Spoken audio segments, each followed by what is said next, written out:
When I turned 18, my parents told me to leave home. Now, at 30, I find myself without a place to live. My parents lost all their money, and I'm left on the streets. They never really wanted me. I was just an unexpected addition to their lives. When I was young, life was good, but things changed as I got older. My parents seemed less interested in spending time with me once I wasn't so cute anymore.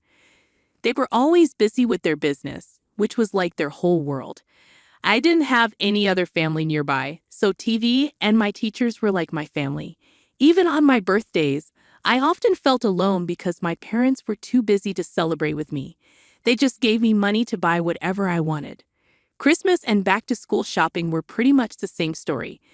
We barely had a Christmas tree after I turned 10, but I managed to persuade my parents to get a fake one that I could set up and take down each year. If I had to paint a picture of my parents, they'd be the type who dress in black, enjoy their wine, and have a snobby attitude. The last time I saw them, they hadn't changed much, except my dad had started wearing a toupee. When I turned 16, I asked my parents if I could work part-time at their business, but they said there were no openings. It felt like they didn't want me there. Then, when I turned 18, they expected me to leave home since I was an adult. I was still in high school and working part-time, barely saving for college. Soon after graduation, they gave me an eviction notice and didn't help me move out. I had to rely on a friend's dad for help. I ended up in a rundown apartment, working in retail with no time or experience for college. Just a few months later, I got fired from my job because my manager seemed to have a grudge against me and kept writing me up for trivial reasons. I can't even recall what they were anymore. But I wasn't the only one treated unfairly. I reported the manager to corporate along with others who had similar experiences. Corporate investigated and eventually fired the manager for various reasons, although they kept most of it under wraps. I heard rumors about cigarette theft being one of the reasons, considering the manager was a heavy smoker. Despite corporate's actions, they refused to rehire me, only changing my termination to a layoff on paper to keep my reason clean. It seemed like they didn't want to give me another chance. I quickly ran out of money due to poor financial management and struggled to find steady work, leading to losing my apartment. Desperate, I turned to my parents for help, but they turned me away, leaving me homeless and forced to live in a tent during the winter in someone's backyard. My friends had moved on to college, leaving me behind as a broke kid doing whatever odd jobs I could find to survive. My luck changed when a neighbor of my parents discovered I was living in a tent and offered me shelter to avoid freezing. With her support, I pressured my parents into revealing how to contact my other relatives, although they were reluctant, likely ashamed of how they treated me. Despite their warning not to bother them again, they reluctantly provided me with a list of contact information. I reached out to my paternal grandparents, whom I hadn't seen since I was a baby, and they were overjoyed to hear from me, welcoming me with open arms when they learned of my situation. They immediately flew me over to live with them, essentially adopting me as their own. My parents didn't even bother to see me off at the airport, despite being invited. For nearly a decade, I had no communication with them. My grandparents, upon learning of my parents' mistreatment of me, disowned them legally, removing them from their wills. Although my parents claimed they didn't need anything from my grandparents, their financial situation eventually proved otherwise. After living with my grandparents for about a year, I saved up enough to attend community college. With their support, I earned an associate's degree and landed a good job, thanks to my grandpa's recommendation. Eventually, my grandparents decided to sell me their house so they could retire to Arizona. My grandma's health was suffering in the cold winters, and they wanted to move somewhere warmer. While I was sad to see them leave, I gladly bought the house from them at a third of its value. I'll have it paid off in a few years. My job requires me to travel frequently, keeping me away from home for weeks at a time, but I enjoy the adventure. Right now, I don't have any pets or a girlfriend. I'm focused on my career. However, I hope to find companionship in the future once I have some stability. I don't want to remain a solitary bachelor forever. Returning home after more than 2 weeks away in late 2020, I was startled to find an unfamiliar white van parked in my driveway.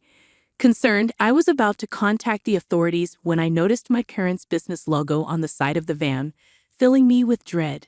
To my disbelief, my parents had broken into my house and were making themselves at home. Despite my anger, they greeted me casually, as if nothing was wrong.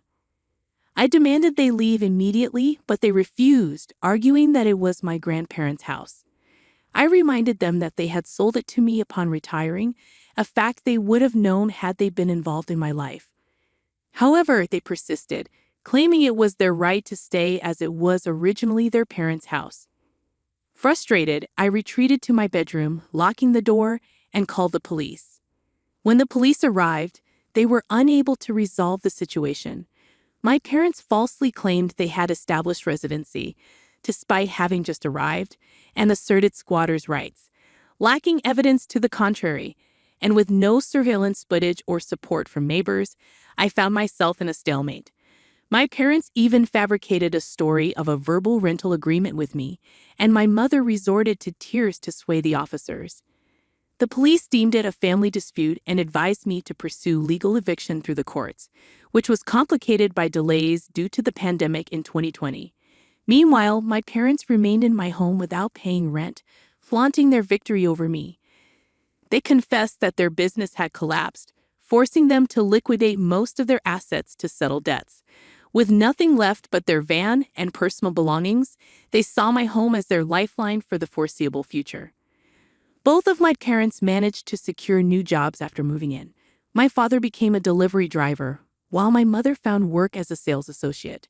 While they were earning, their only contribution was towards the electricity and water bills, which essentially amounted to handing me $100 each month, accompanied by reminders of their generosity. Whenever I broached the subject of proper rent, they dismissed it, arguing that I owed them for the 18 years they spent raising me, despite not requesting reimbursement for that time. They even threatened to withdraw assistance with the utilities altogether if I persisted. Frustrated, I reached out to my grandparents to explain the situation. Though they were displeased, my parents remained adamant, asserting their right to stay in my home. My grandfather expressed regret, acknowledging that had they not sold me the house, my parents wouldn't have taken advantage of the situation. However, I reassured him that I had already initiated legal proceedings for eviction, and my parents were well aware that their stay was temporary. I made sure my parents overheard my determination as I relayed this to my grandparents. Their response was silence. My father, occupied with his delivery job 6 days a week, often kept his distance, clearly discontent with the work. Meanwhile, my mother attempted to assert control over my home during her free time. She insisted on rearranging my living room and even pushed for my parents to claim the master bedroom, arguing they deserved it as my parents. I rejected both demands, asserting that they were not entitled to special treatment and emphasizing that I did not owe them anything simply for raising me, a basic parental duty. It was evident they were trying to assert dominance to prevent eviction. After 4 months, in early 2021, I resorted to legal action against my parents for squatting. Despite their resistance and attempts at manipulation, claiming former ownership by my grandparents and citing their $100 monthly contribution, the lack of a formal rental agreement worked in my favor. Recognizing their futile attempts, the judge ordered their eviction within 30 days. They had no rightful claim to my house. After the court ruling, they confronted me, expressing disappointment for evicting their own flesh and blood. I couldn't help but laugh, seeing the irony in their words, and labeled them as hypocrites for their previous actions toward me. Their lack of concern for my well-being spoke volumes about their supposed parental love. I owed them nothing. They attempted to lay claim to everything that was mine, but their actions hardly reflected those of loving parents. I confronted them, calling them out as snobby, deceitful narcissists, and warned them to prepare for their departure, as I wouldn't hesitate to involve the authorities if necessary. My father's anger was palpable, but my mother intervened, preventing any further escalation. With sneers and tension thick in the air, they eventually left. The final month was fraught with attempts to guilt me or ignore me altogether. I marked each passing day on a calendar in the living room, eagerly anticipating their departure date, which I circled in red. I vividly recall the relief of March 2nd, the day they were finally gone. On the very day they were legally obligated to vacate my home, my parents stubbornly remained, despite having removed all their belongings and even resorting to sleeping on the floor of the guest room in a futile attempt to persuade me to let them stay. They only began searching for an apartment after the court's eviction order was finalized. My mother struggled for weeks to secure a place, eventually settling for a small and subpar studio apartment in a neighboring city due to the limited options available on short notice. The situation bore a striking resemblance to my own experience at 18, adding an ironic twist to the ordeal. I drove my mother to see the apartment, and it was in dismal condition. The walls were an unappealing baby green, the carpet appeared decades old, and the sole window offered a view of a nearby brick wall. Lacking modern amenities, there was no dishwasher, and the stove was unusually small. The bathroom facilities were outdated, with the toilet clearly in need of replacement. The thin walls offered little privacy, as we could hear the loud arguments of neighbors in the adjoining unit. Despite my mother's attempts to evoke sympathy with sad looks and subtle hints about my apparent guilt, I feigned ignorance until she relented. They promptly signed the lease and relocated their meager belongings to the apartment over the weekend.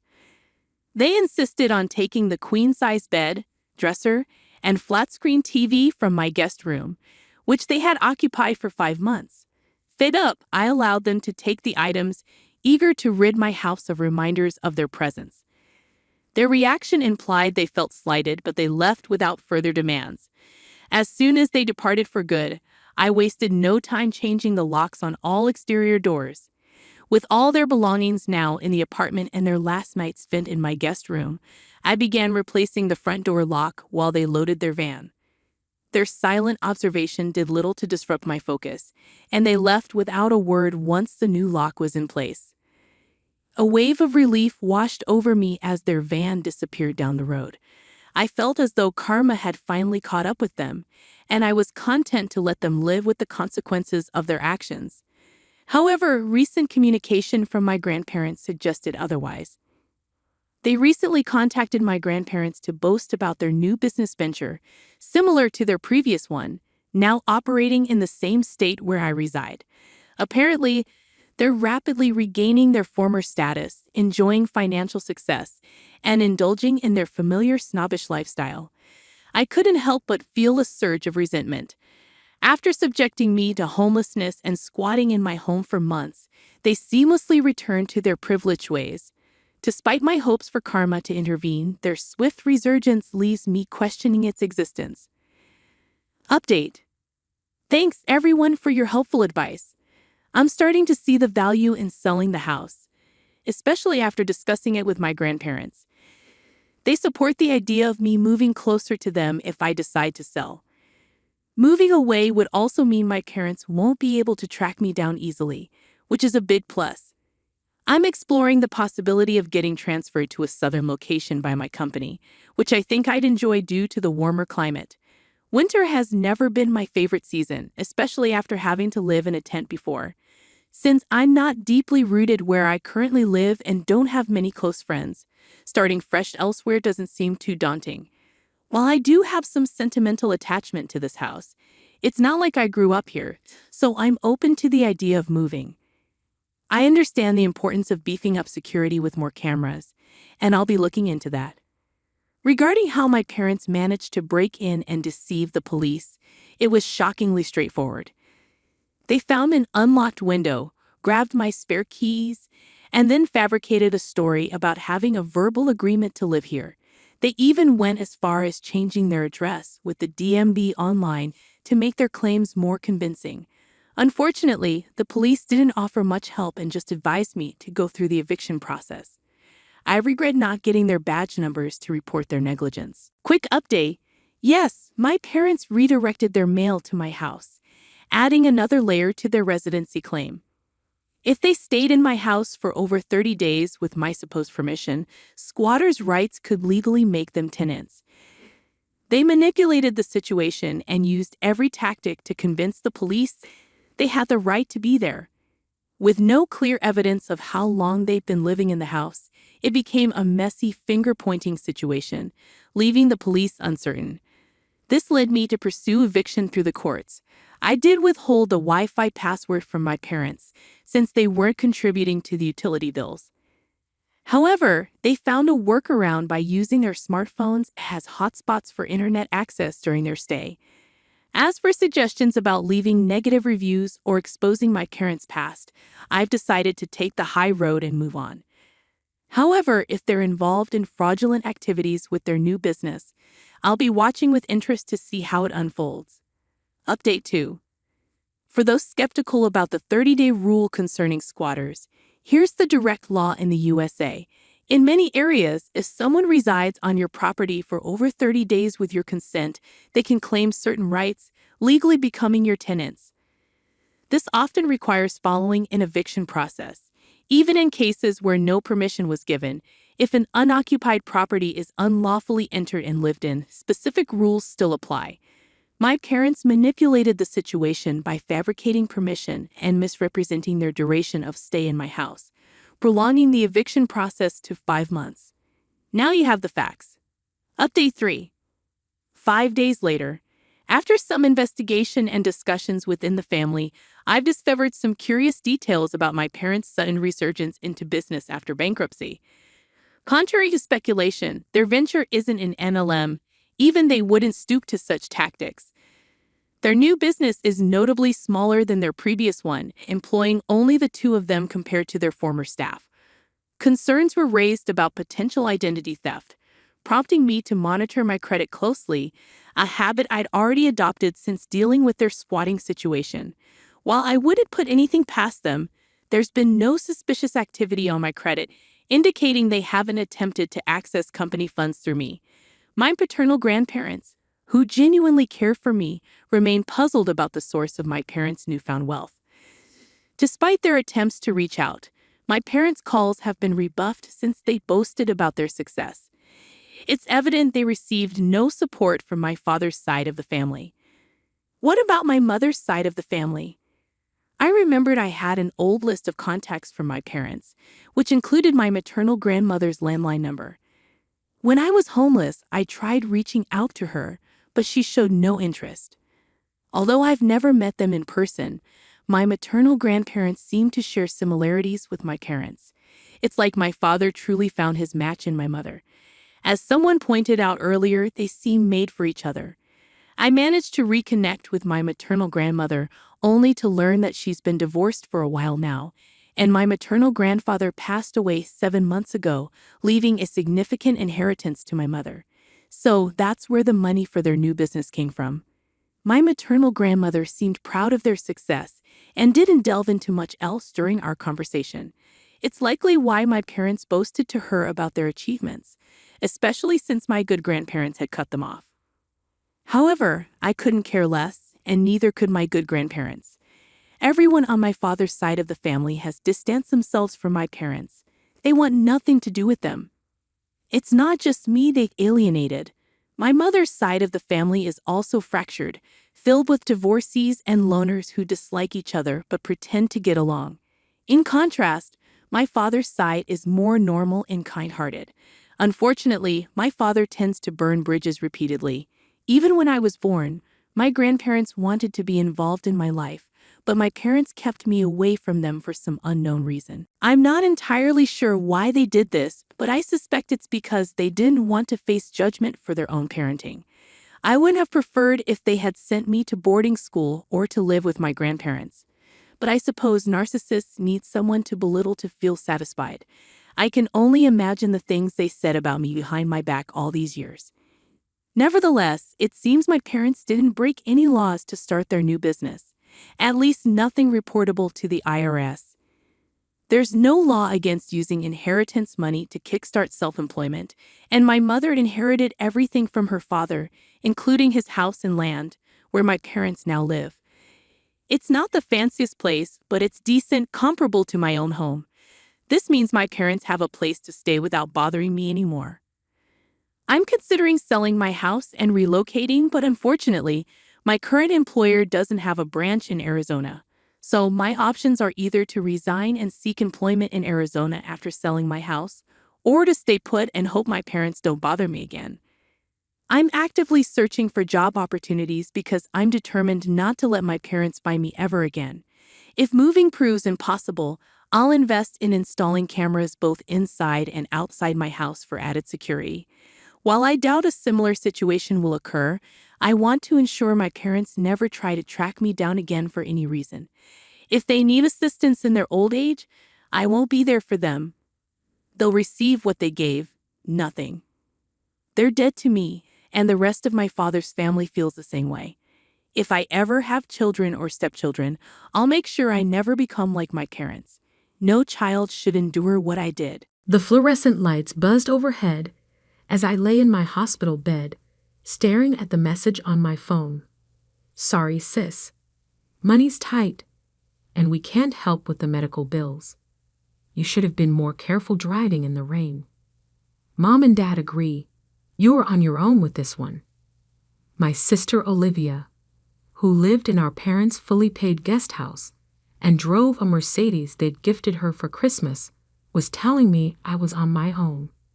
The same sister whose college tuition I'd helped pay when our parents' investments took a hit in 2008. I closed my eyes, trying to block out the constant beeping of monitors and the throbbing pain in my legs. The doctors said I was lucky. The truck that hit me could have killed me. Instead, I was looking at months of rehabilitation and medical bills that would drain every penny I'd saved. Miss Porter? A nurse poked her head in. Your physical therapy session starts in 10 minutes. Do you have someone coming to help you get there? I shook my head, fighting back tears. My family lived less than 20 minutes away, but they hadn't visited once in the 2 weeks since the accident. The nurse's face softened with sympathy. Don't worry, honey. I'll help you. As she helped me into the wheelchair, I thought about the last conversation I'd had with my parents. It was at Olivia's 32nd birthday party, held at their sprawling Victorian house that had been in our family for generations. They'd been bragging about Olivia's new job at a prestigious law firm, a position she'd gotten through Dad's golf club connections. Catherine, Mom had said, sipping her champagne, when are you going to get a real career? This financial consulting business of yours, it's not very stable, is it? If only they knew that my unstable consulting business had helped me build a substantial investment portfolio. I'd kept my success quiet, remembering how they'd ridiculed my decision to strike out on my own, rather than join Dad's firm. The physical therapy session was grueling. Every movement sent shots of pain through my damaged legs, but I gritted my teeth and pushed through. The therapist, Mike, was encouraging but realistic.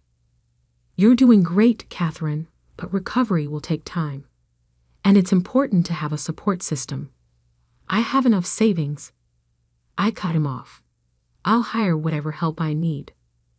Back in my room, I opened my laptop, determined to at least review some client files. A news alert caught my eye. Morton Financial, my parents' primary investment firm, was facing a liquidity crisis. Their stock had plummeted 60% in a week. I dug deeper, my analyst instincts kicking in. Morton had made risky bets on the real estate market, leveraging their clients' portfolios to buy up distressed properties. Now those investments were imploding. My phone buzzed. A text from Olivia. Only did you see the news about Morton? Mom and Dad are freaking out. They might have to sell the house. I set the phone down without responding. The Victorian house had been our grandfather's pride and joy. He'd built the family's wealth from nothing, but always warned us about the dangers of entitlement. Money shouldn't change who you are, he used to say. It just reveals it. How right he'd been. Another message popped up, this time from my best friend and fellow analyst. David, check your email. Found something interesting about Morton's debt structure. I opened his email and started reading. My eyes widened as I absorbed the implications. Morton's mortgage division had been bundling their loans and selling them to private equity firms at a discount. Among their portfolio was my family's house, the mortgage they'd taken out to fund Olivia's law school, and their lavish lifestyle. A plan began forming in my mind. I might be stuck in this hospital bed, but my brain worked just fine, and I knew exactly how to use that Morton financial crisis to my advantage. "David," I typed, "remember that investment fund we discussed starting? I think it's time, and I know exactly what assets we should acquire first." I looked out my hospital window at the setting sun, a grim smile playing on my lips. My family thought I was helpless, a burden they could discard. They had no idea that while I lay here, allegedly broken and abandoned, I was about to become their worst nightmare. My fingers moved swiftly over the keyboard as I outlined my strategy to David. Morton would be desperate to offload their toxic assets. With the right structure and timing, we could acquire their entire mortgage portfolio for pennies on the dollar, including the mortgage on my family's precious Victorian. A nurse came in to check my vitals. "Your blood pressure's a bit high," she noted with concern. "Try to rest." "I will," I assured her. "I just need to finish something important." On my screen, David's reply appeared. "You're sure about this? It's aggressive." I thought about my sister's dismissive text, my parents' absence, the cold calculation with which they'd abandoned me in my hour of need. "I'm sure," I typed back. Sometimes the best revenge isn't about getting even. It's about taking control. I closed my laptop and leaned back against the hospital pillows, finally feeling something other than pain and betrayal. I felt powerful. The next morning, I had David bring me every document he could find on Morton Financial's assets. Between physical therapy sessions and doctor's visits, I pored over financial statements, loan documents, and market analyses. Morton's desperation was evident in the numbers. They needed to raise capital fast, and they were willing to sell their loan portfolios at steep discounts to do it. I called in every favor, contacted every industry connection I'd made over the years. My hospital room became my war room, with David acting as my eyes and ears in the financial world. Morton starting to approach potential buyers. He reported during one of his daily visits. "They're trying to keep it quiet, but word's getting out." I nodded, scrolling through the latest projections on my laptop. "Have our LLC ready. Everything needs to be in place when they start accepting bids." "Catherine," David hesitated, "your family, they still haven't visited?" "No," I said shortly, "and soon they'll wish they had." My phone lit up with another text from Olivia.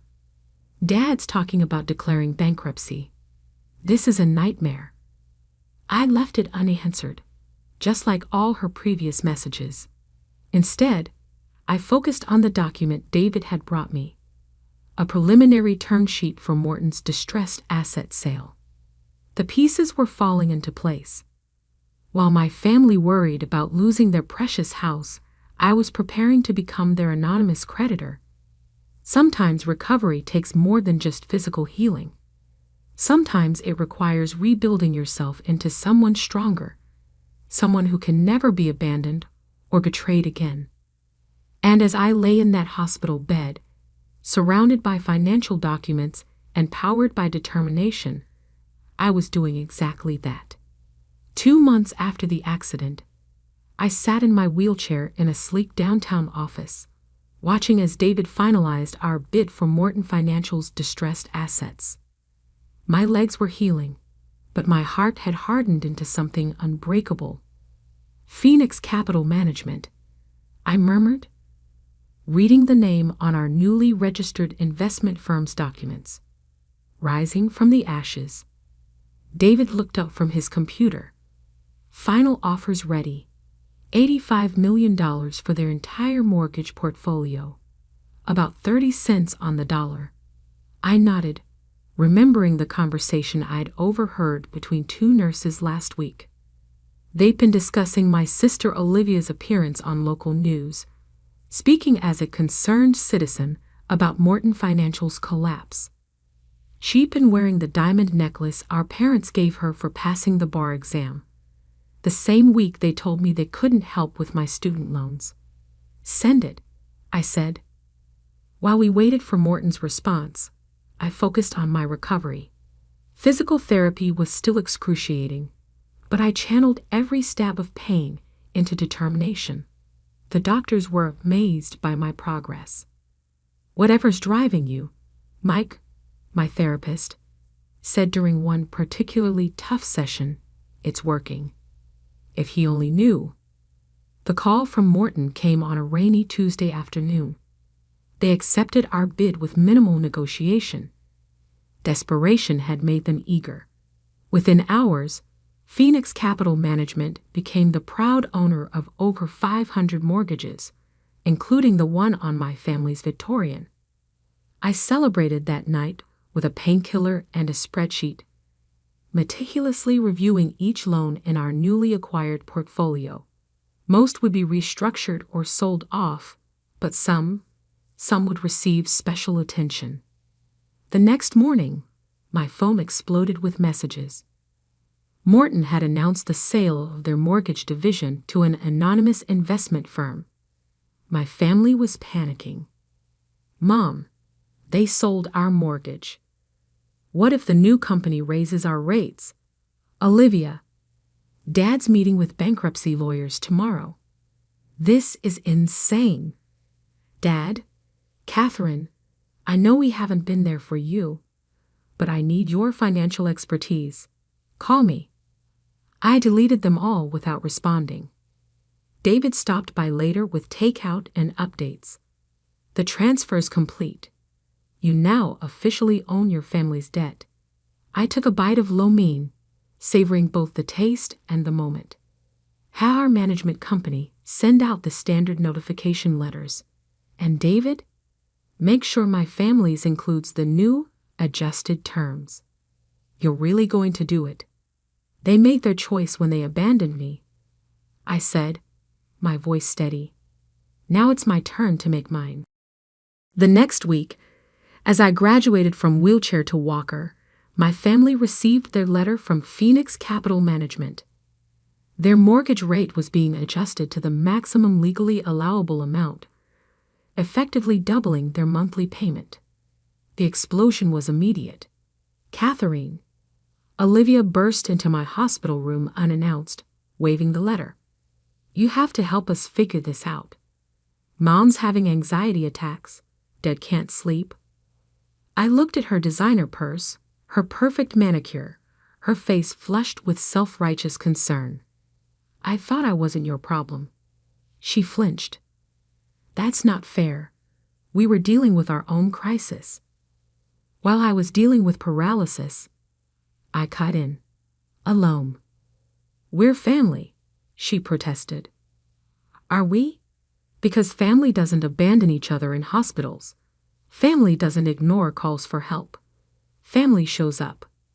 Tears welled in her eyes. What happened to you? You change. I smiled coldly. No, I just stopped accepting less than I deserve. After she left, I had David send another letter to my parents. This one detailed Phoenix's new policy on late payments.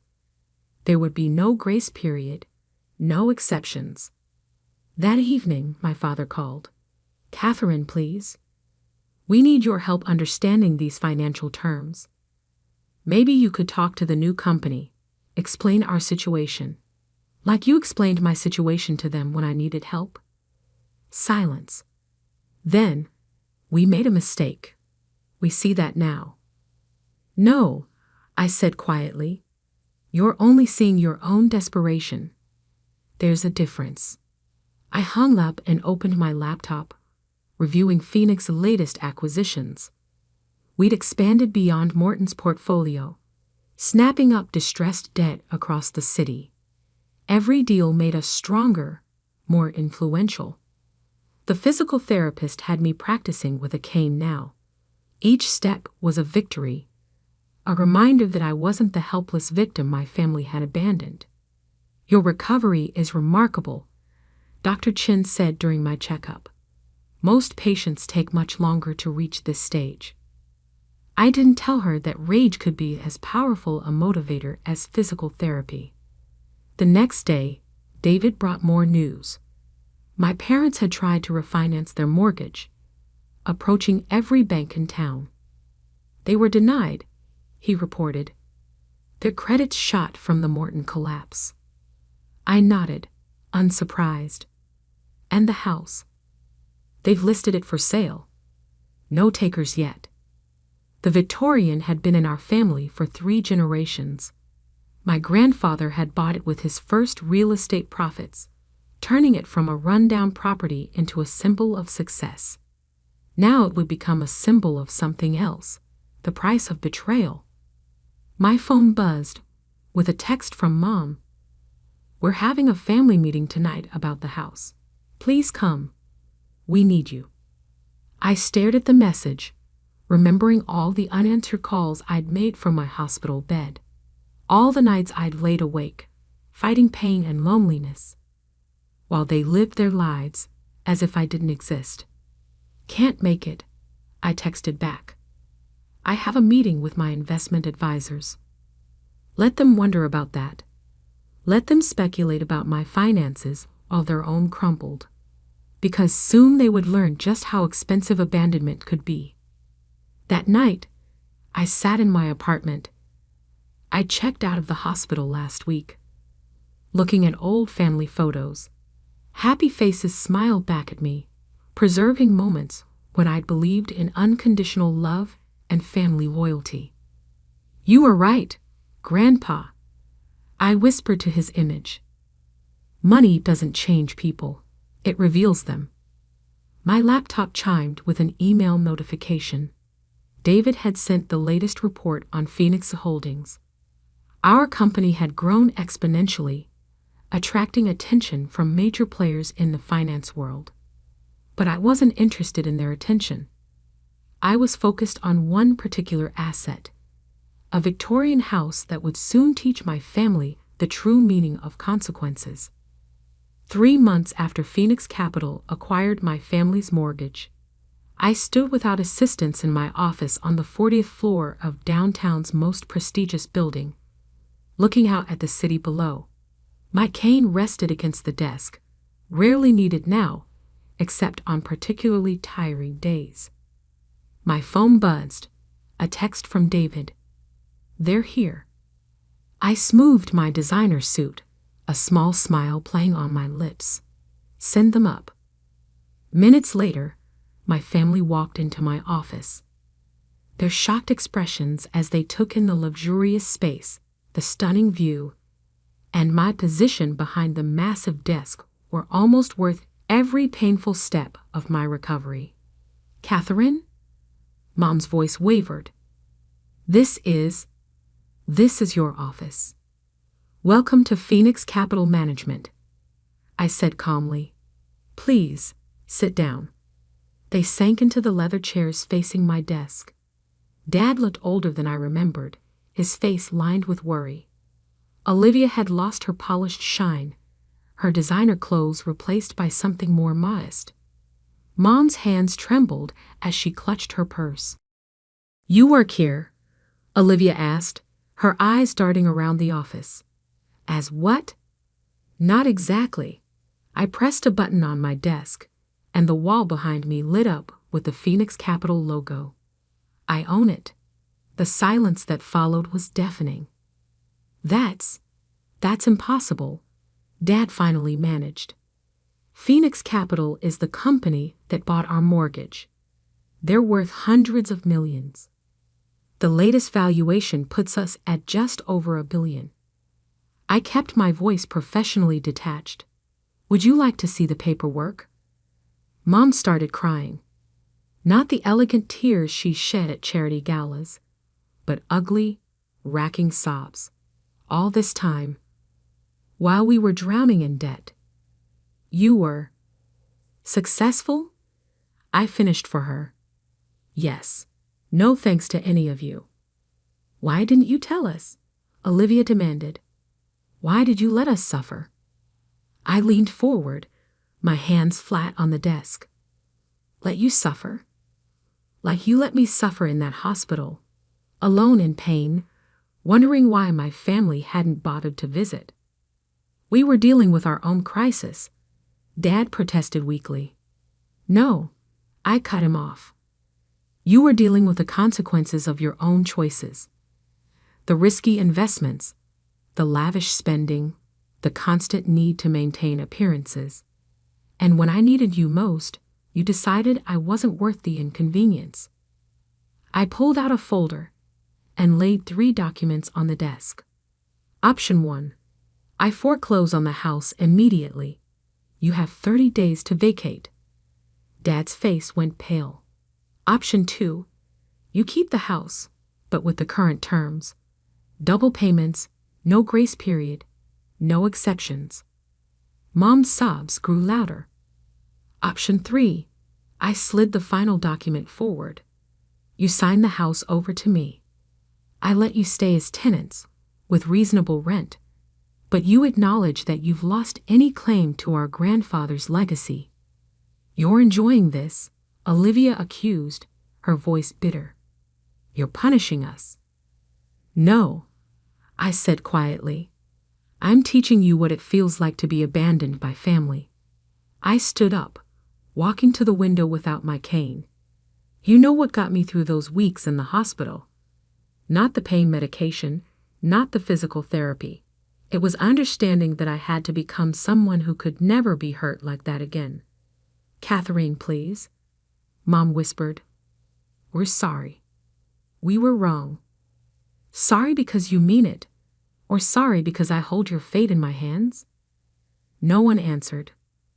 I turned back to face them. You have 24 hours to decide. Choose wisely. After they left, David came in. You okay? I nodded, watching their car pull away 40 stories below. Have the papers ready for whatever they choose. And if they go public, try to challenge your ownership?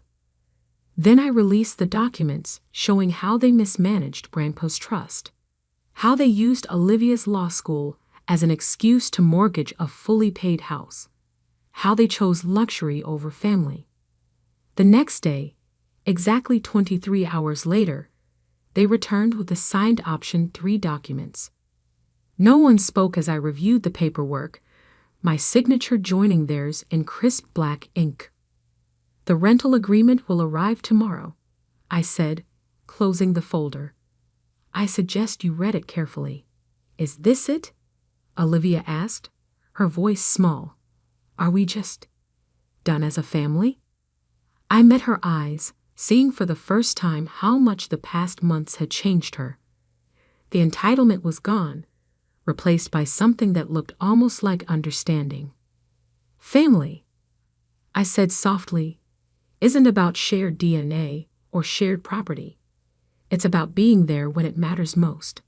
You taught me that. And there's no going back. Mom's question carried all the weight of her regret.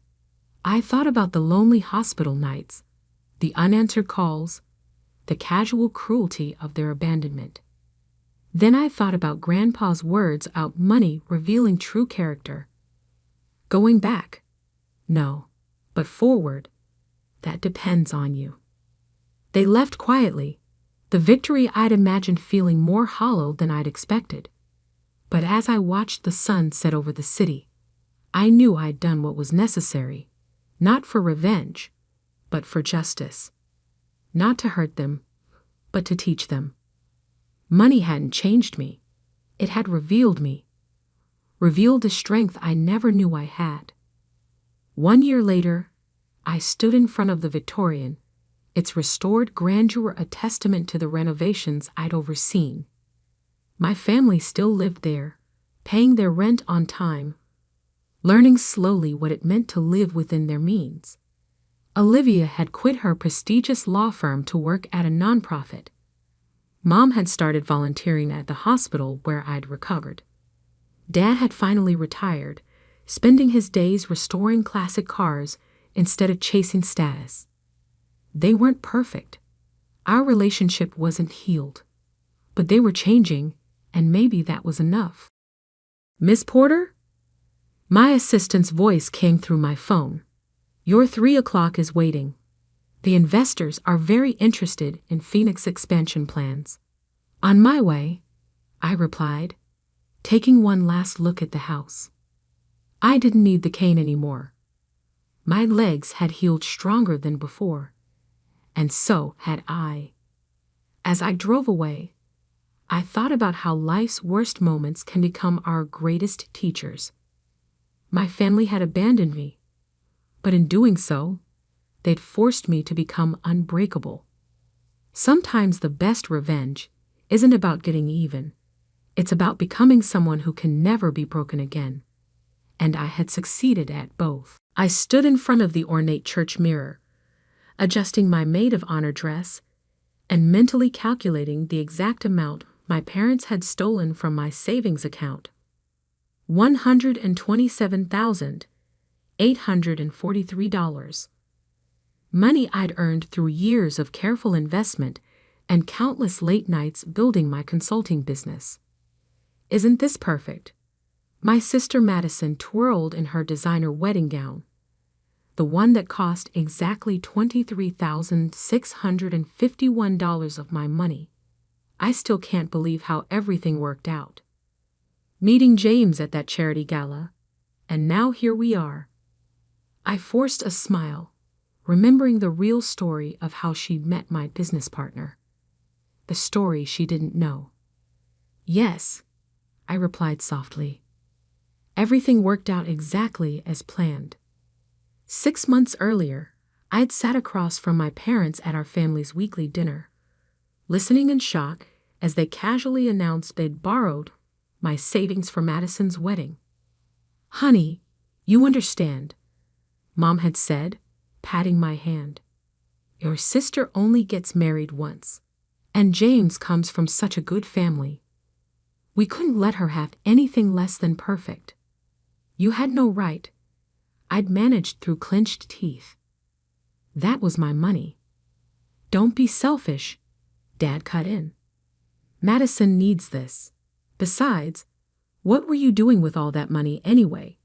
It's not like you have anything important to spend it on." I'd looked at Madison, waiting for her to say something, anything. But she just sat there, examining her fresh manicure, a satisfied smile playing on her lips. What they didn't know was that those savings had been earmarked for a crucial business expansion. I'd been planning to buy out our biggest competitor, a deal that would have doubled our market share overnight. "I can't believe you're being so dramatic about this," Madison had sighed. "It's not like you have a wedding to save for. When was your last date anyway?" That night, I'd called James, my business partner, and the only person who knew the full extent of my family's emotional manipulation. "They took everything, James. The expansion money, my emergency fund, all of it." His voice had been calm, measured. "I might have a solution, but you'll have to trust me completely, and it's going to take time." "I trust you," I'd said without hesitation. James and I had built our company from nothing, working 80-hour weeks, surviving on coffee and determination.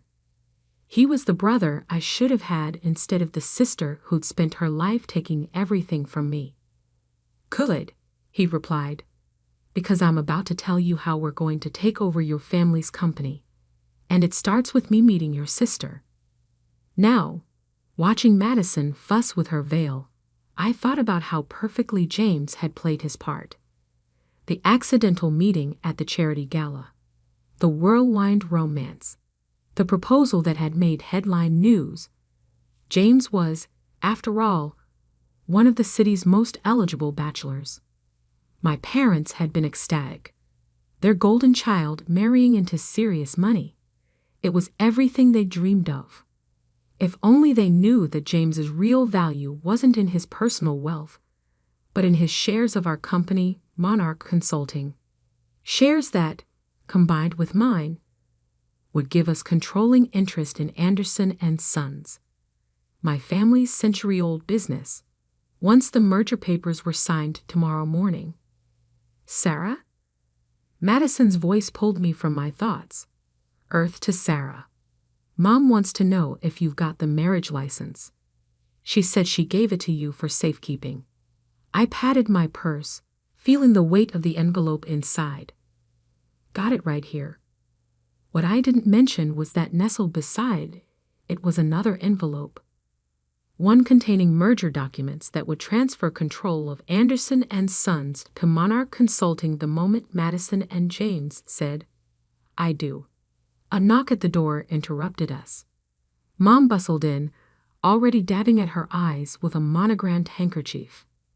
"Oh, my beautiful girls." She hugged Madison carefully, mindful of the expensive dress. Then she turned to me, her smile faltering slightly. "Sarah, dear, couldn't you have done something more with your hair? This is your sister's big day." I touched my elegant chinman, the one that had cost $200 at the best salon in town. "It's fine, Mom." "Well, at least you're not completely overshadowing your sister's moment," she sighed. "Though that dress is a bit much, don't you think?" I glanced down at the designer gown I'd chosen specifically because it was more expensive than Madison's. A small petty revenge, but satisfying nonetheless. "The ceremony starts in 20 minutes, Mom continued. "Sarah, please try not to trip during the procession, and remember to smile. None of those serious business expressions you always wear." After she left, Madison turned to me, her face suddenly serious. "You are happy for me, aren't you, Sarah? I know you and James work together, and maybe you had a little crush on him." I cut her off with a laugh. "Trust me, Madison. James is exactly where he's supposed to be." My phone buzzed. A text from James. "Everything ready?" "All set," I replied. "See you at the altar." Madison was fixing her makeup one last time when Dad came in. "Princess, it's time." He turned to me. "Sarah, don't forget your part. Simple and dignified, remember?" I nodded, thinking of the other role I'd be playing today, the one that would change everything. As the wedding coordinator lined us up, I felt the weight of both envelopes in my purse. One would make my sister Mrs. James Porter. The other would make me CEO of Anderson and Sons. The organ music began, its triumphant notes filling the massive church. I stepped into line behind the bridesmaids, a small smile playing on my lips. "Ready?" the coordinator whispered. More than ready. I'd been preparing for this moment for 6 months. The doors opened, and I began my walk down the aisle, past hundreds of guests who had no idea they were about to witness not just a wedding, but a corporate takeover. At the altar, James stood tall and handsome in his tuxedo. He caught my eye and gave me the slightest of nods. Showtime. The ceremony proceeded like a perfectly choreographed dance. Madison floated down the aisle on Dad's arm, guests murmuring appreciatively at her designer gown. In the front row, Mom dabbed at her eyes with her handkerchief, the massive diamond rings on her fingers catching the light. Rings bought with profits from the company I was about to take over. When the minister asked for the marriage license, I opened my purse with steady hands. For a moment, I held both envelopes, one containing the license, the other holding the merger documents James had already signed. One would bind my sister in marriage, the other would bind my family's company to mine. I handed over the marriage license, keeping the merger papers close. Their time would come soon enough. Dearly beloved, the minister began, his voice echoing through the church. I watched James's face as he recited his vows, admiring how perfectly he played his role. Not a single person in the cathedral suspected that this wealthy, charming man was about to help me orchestrate the biggest business coup in our city's history. I do, Madison said, her voice trembling with emotion. If only she knew what those words would really set in motion. As James slipped the platinum band onto Madison's finger, I felt my phone vibrate silently in my purse. Right on schedule, our lawyers confirming that everything was in place. At the reception, I stood to deliver my maid of honor speech. The ballroom of the Ritz-Carlton sparkled with expensive decorations, all paid for with my stolen savings. When Madison first met James, I began, my voice carrying across the perfectly arranged tables. She thought she was the luckiest girl in the world. I paused, letting my eyes meet James's. Little did she know just how special their connection would truly be. The crowd chuckled, interpreting my words as sisterly affection. Only James understood their real meaning. As I sat down, Dad stood up, champagne glass in hand.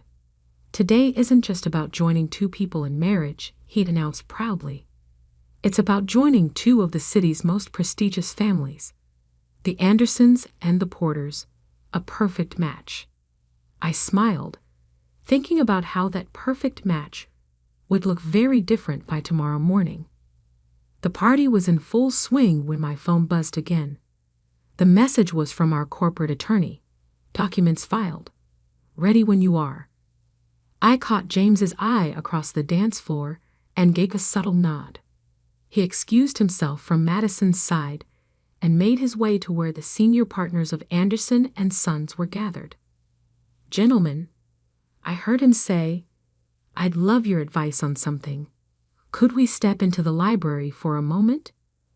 I watched them follow him out. These men who had spent years dismissing me despite my Harvard MBA and proven track record. These men who had supported my father's decision to make Madison a vice president straight out of college while I built my own company from scratch. 20 minutes later, I entered the library to find exactly what I expected. A room full of pale-faced men holding copies of the merger documents. This is impossible. My father's voice shook as he looked up from the papers. James, what is this? That, I said, stepping forward, is a legally binding merger agreement between Monarch Consulting and Anderson and Sons. One that gives us controlling interest in your company. But you don't have the authority, one of the partners sputtered. The shareholder agreement clearly states that any marriage between the families automatically triggers the merger clause. James finished smoothly. A clause your lawyers insisted on when they learned of my family's wealth. They just didn't know I was already Sarah's business partner. Dad's face had turned an alarming shade of red. You planned this? Both of you? Consider it karma, I said coolly. You took my savings. I'm taking your company. Madison will never forgive you, he threatened. Madison will never know. I corrected him. Unless you want to explain to her how you stole her sister's money to pay for her wedding. How you've been embezzling from the company pension fund to maintain your lifestyle. Oh yes, I added, seeing his expression. We found those records too. The room fell silent except for the distant sounds of the reception. The papers are already filed, James said quietly. The only question is whether you want to handle this transition quietly or make a scene at your daughter's wedding. Dad's hands clenched into fists. Sarah, please. We can work something out. Like how you worked out taking my savings? I asked sweetly. No, Dad. This is happening. The only choice you have is how public you want this to become. One of the partners cleared his throat. Robert, maybe we should discuss this calmly. If what they're saying about the pension fund. Dad's shoulders slumped in defeat. James gathered the signed documents while I stood by the door, watching these powerful men come to terms with their new reality. Oh, and Dad? I said as they filed out. Don't worry about paying me back for the wedding. Consider it a gift, the last one you'll ever get from me. Back in the ballroom, Madison was cutting the massive wedding cake, beaming at the cameras. Mom was showing off the table settings to her friends, bragging about the cost. If they only knew that every crystal glass, every flower arrangement, every perfect detail of this wedding had helped fund their own downfall. I picked up a champagne flute and watched the bubbles rise. By this time tomorrow, I would be CEO of both companies. The empire my grandfather built, that my father nearly destroyed, would be mine. Everything okay? James appeared at my side, his bow tie slightly crooked from the confrontation. Perfect, I replied, straightening his tie. Ready for your honeymoon? He grimaced slightly. 2 weeks in the Maldives with Madison. The things I do for our company. Just think of it as a business investment, I said, raising my glass. To new beginnings. Across the room, Dad was drinking heavily at the bar, his face ashen. Mom was still circulating among the guests, unaware that her world had just shifted on its axis. And Madison? She was exactly where she'd always been, the center of attention, basking in her perfect moment, completely oblivious to the storm about to break. The night was still young, but the real celebration was just beginning.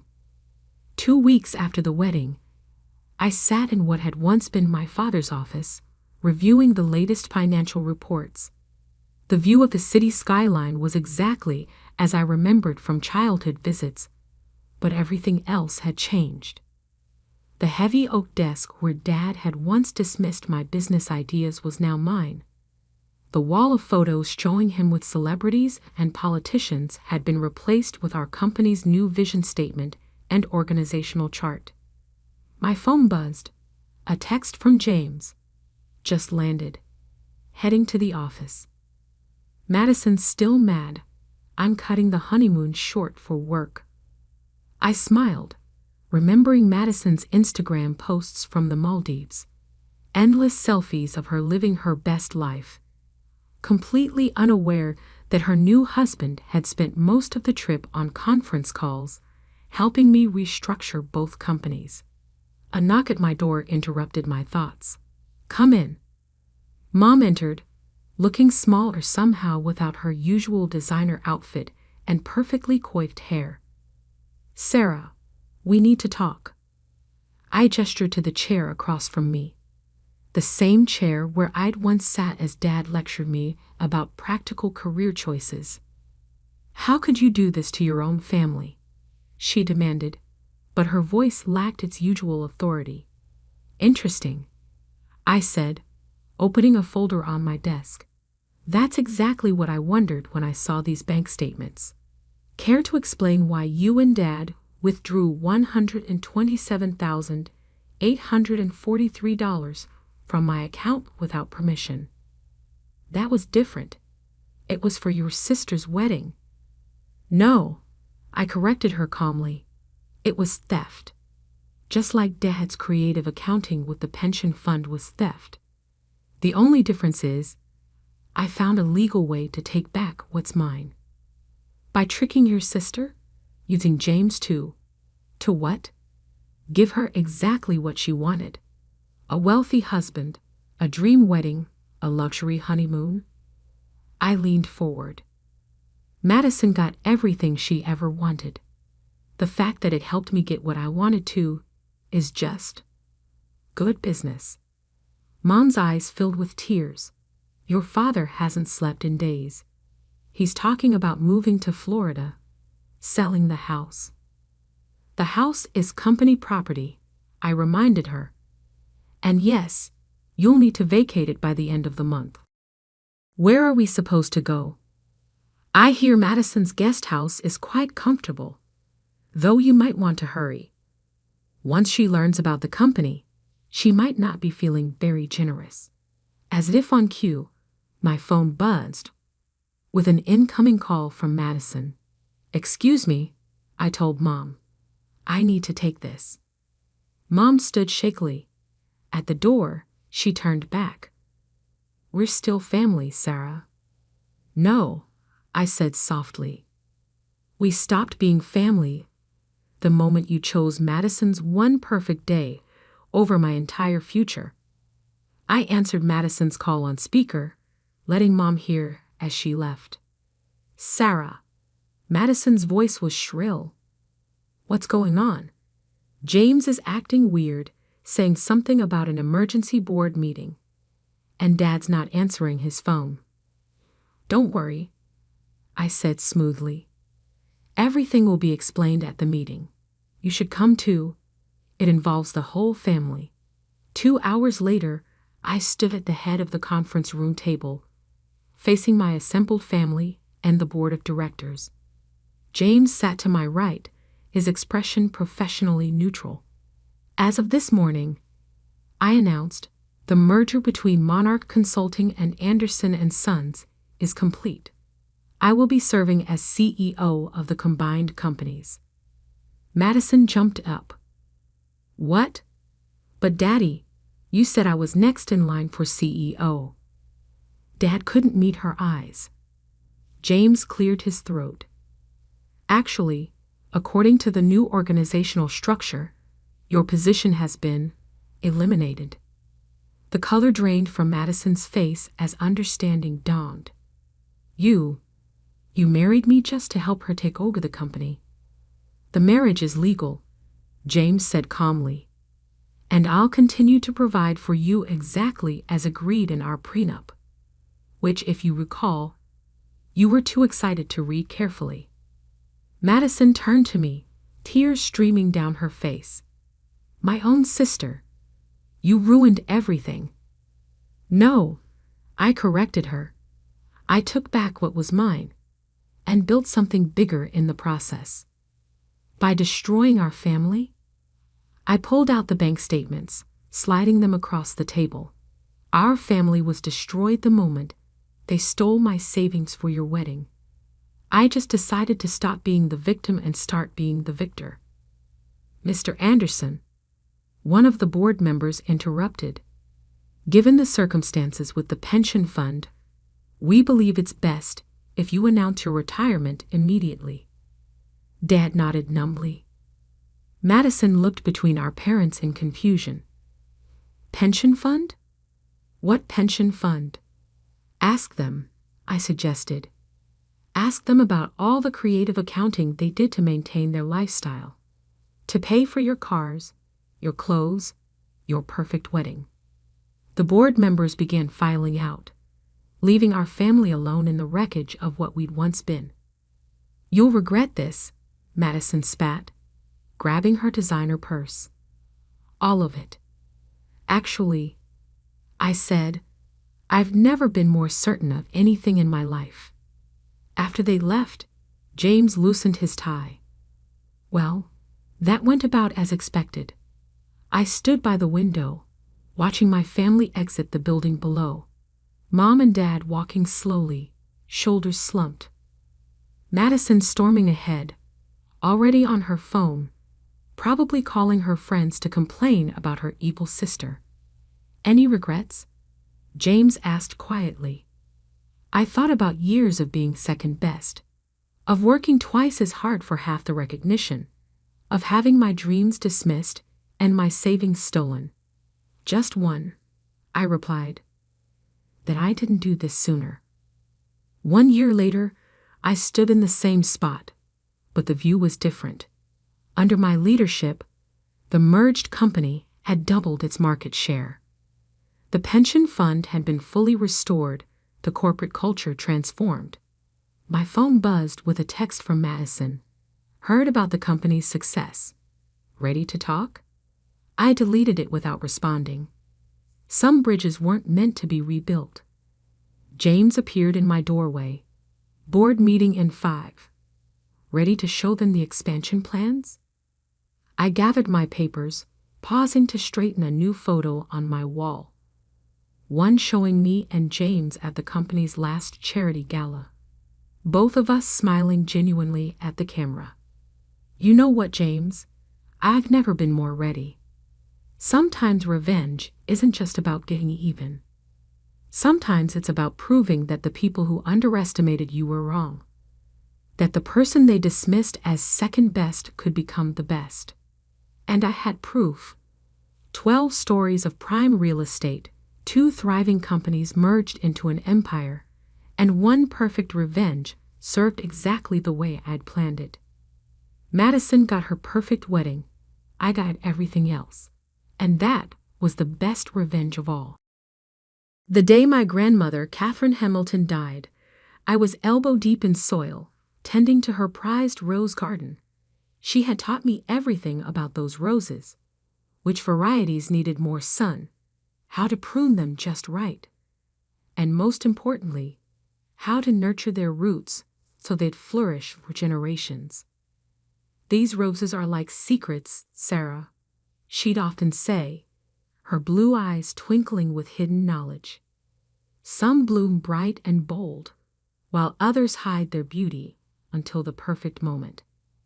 I didn't understand what she meant then, but I would soon enough.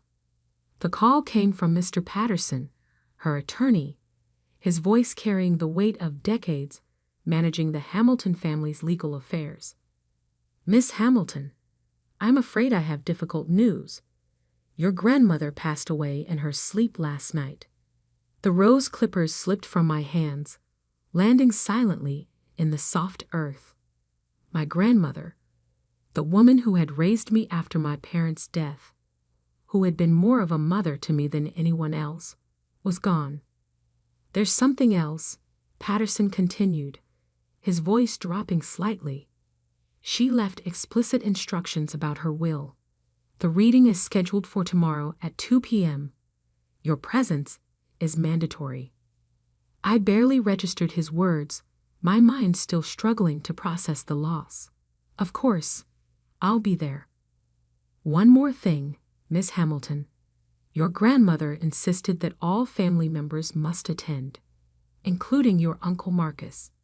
My hand tightened around the phone. Uncle Marcus, my father's younger brother, and the current CEO of Hamilton Industries. The man who had spent years trying to convince grandmother to sell her controlling shares in the company. The man whose very presence made the air feel thick with tension at every family gathering. I understand, I replied, though I didn't. Not really.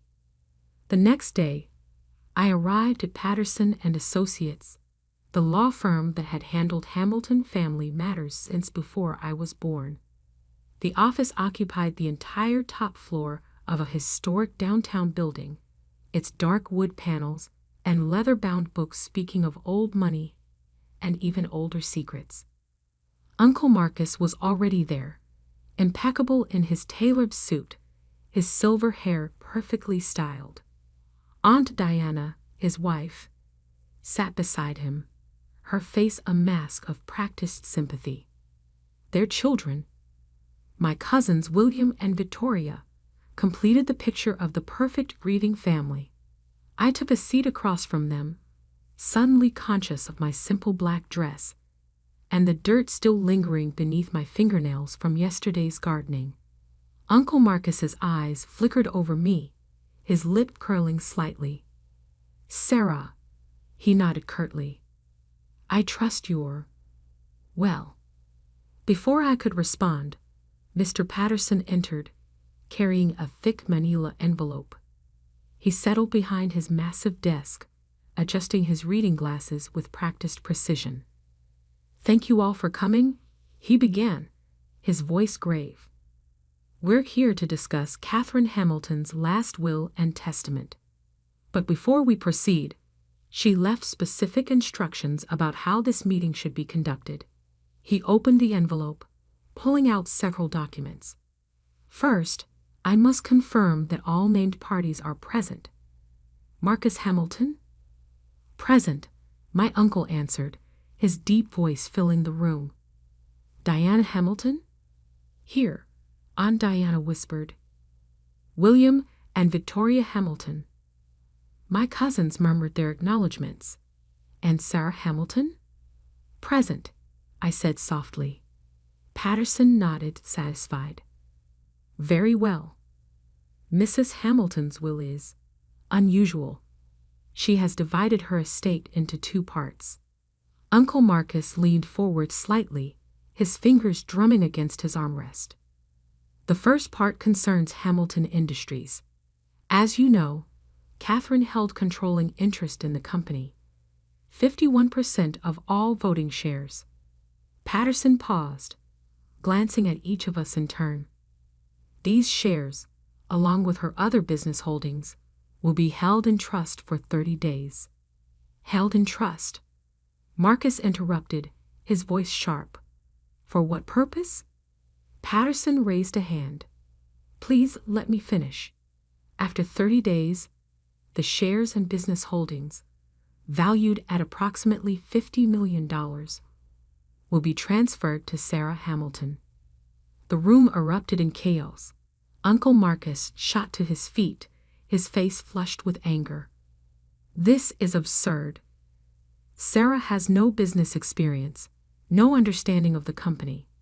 She spends her days playing in the dirt. Victoria let out a small, shocked laugh. William just stared at me, his expression unreadable. I sat there, frozen. $50 million. Control of Hamilton Industries. It felt surreal, like a dream I couldn't quite grasp. But Patterson wasn't finished. He pulled out another envelope, this one sealed with dark red wax, bearing my grandmother's personal seal. However, he continued, silencing the room, there is one condition. All eyes turned to him as he held up the sealed envelope. This contains information that Mrs. Hamilton insisted must be revealed at the upcoming Hamilton family reunion, scheduled for exactly 30 days from today. If the information is not disclosed as specified, the entire inheritance will be donated to charity. Uncle Marcus's face had gone from red to white. What information? Patterson shook his head. I don't know. The envelope is sealed and addressed only to Sarah. He extended the envelope toward me. As I reached for it, I noticed something strange. Uncle Marcus's hands were trembling. This is ridiculous, he sputtered. You can't possibly expect us to wait 30 days while some gardener holds the company's fate in her hands. I took the envelope, feeling its weight, not just in physical terms, but in the way it seemed to carry the weight of secrets spanning decades. Those are Mrs. Hamilton's terms, Patterson said firmly. The family reunion will be held at Hamilton Manor as tradition dictates. Sarah must attend and reveal the contents of this envelope. Only then will the inheritance be officially transferred. As I left the law office that day, the sealed envelope secure in my bag, I caught Uncle Marcus watching me with an expression I'd never seen before. It wasn't just anger or frustration, it was fear. Walking to my car, I ran my fingers over the envelope's wax seal. What secret could be so important that my grandmother would stake $50 million on its revelation? And why did Uncle Marcus look so terrified? I didn't know then that the answer would shake the Hamilton family to its core, or that the next 30 days would change everything I thought I knew about my family's legacy. That night, I sat in my small apartment above the local flower shop I managed, staring at the envelope. The wax seal gleamed in the lamplight, almost daring me to break it. But something held me back. Perhaps the same instinct my grandmother had taught me about timing when tending to her roses. Some secrets, her voice echoed in my memory, are like the rarest blooms. They must be revealed at exactly the right moment. I placed the envelope in my safe, beside the only photo I had of my parents. Tomorrow, I would begin preparing for the family reunion, and whatever shocking truth lay sealed within that mysterious envelope. Little did I know, Uncle Marcus was already making plans of his own. Plans that would force me to decide between wealth and truth, between family loyalty and justice. The game was about to begin, and the stakes were higher than I could have imagined. As I finally drifted off to sleep that night, my grandmother's words echoed once more in my mind. Remember, Sarah, every rose has its thorns, but it's the thorns that protect the most beautiful blooms. I was about to discover just how sharp those thorns could be. The morning after the will reading, I woke to 3 missed calls from Uncle Marcus and a text message that made my blood run cold. We need to talk. Now. I sat in my small kitchen, watching steam rise from my coffee cup while considering my options. The sealed envelope lay before me, its red wax seal catching the morning light. Something about it felt heavy, like it carried more than just paper inside. My phone buzzed again. Uncle Marcus. This time, I answered. Sarah. His voice was controlled, measured, the same tone he used during difficult board meetings. I'm outside your shop. I moved to window. Sure enough, his black Mercedes was parked in front of my modest flower shop, looking completely out of place among the local businesses. Come up, I said, knowing this confrontation was inevitable. Minutes later, Uncle Marcus stepped into my apartment, his expensive suit a stark contrast to my simple living space. His eyes darted around, taking in the potted plants, the gardening books, the framed pressed flowers on the walls. Charming, he said, though his tone suggested otherwise. Your grandmother certainly taught you well about plants. I gestured to a chair. What do you want, Uncle Marcus? He sat down, adjusting his gold cufflinks, a nervous habit I'd noticed over the years. Let's be practical about this, Sarah. You're not equipped to run Hamilton Industries. The company employs thousands of people. Our decisions affect lives, markets, entire industries. And you think I can't handle that responsibility? This isn't about capability. It's about experience, knowledge, connections. He leaned forward. I've spent 30 years building this company. Your father, my brother, would have wanted. Don't. My voice was sharp. Don't talk about what my father would have wanted. A flash of something, guilt, fear, crossed his face. Fine, he said, reaching into his jacket. Let's talk numbers instead. He pulled out a checkbook. $20 million. Cash. You sign over grandmother's shares to me, and you never have to work another day in your life. I stared at him. And the envelope? Destroy it. Whatever's inside. Some things are better left in the past. The way his hand trembled slightly as he held the checkbook told me everything I needed to know. He was terrified of what was in that envelope. No deal, I said quietly. His facade cracked. You don't understand what you're doing. That envelope. There are things you don't know about this family, about your father.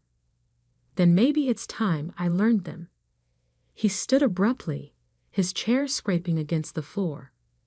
Think carefully about your next move, Sarah. Not everyone in this family will be as generous as I'm being. After he left, I sat there for a long time, thinking about his words.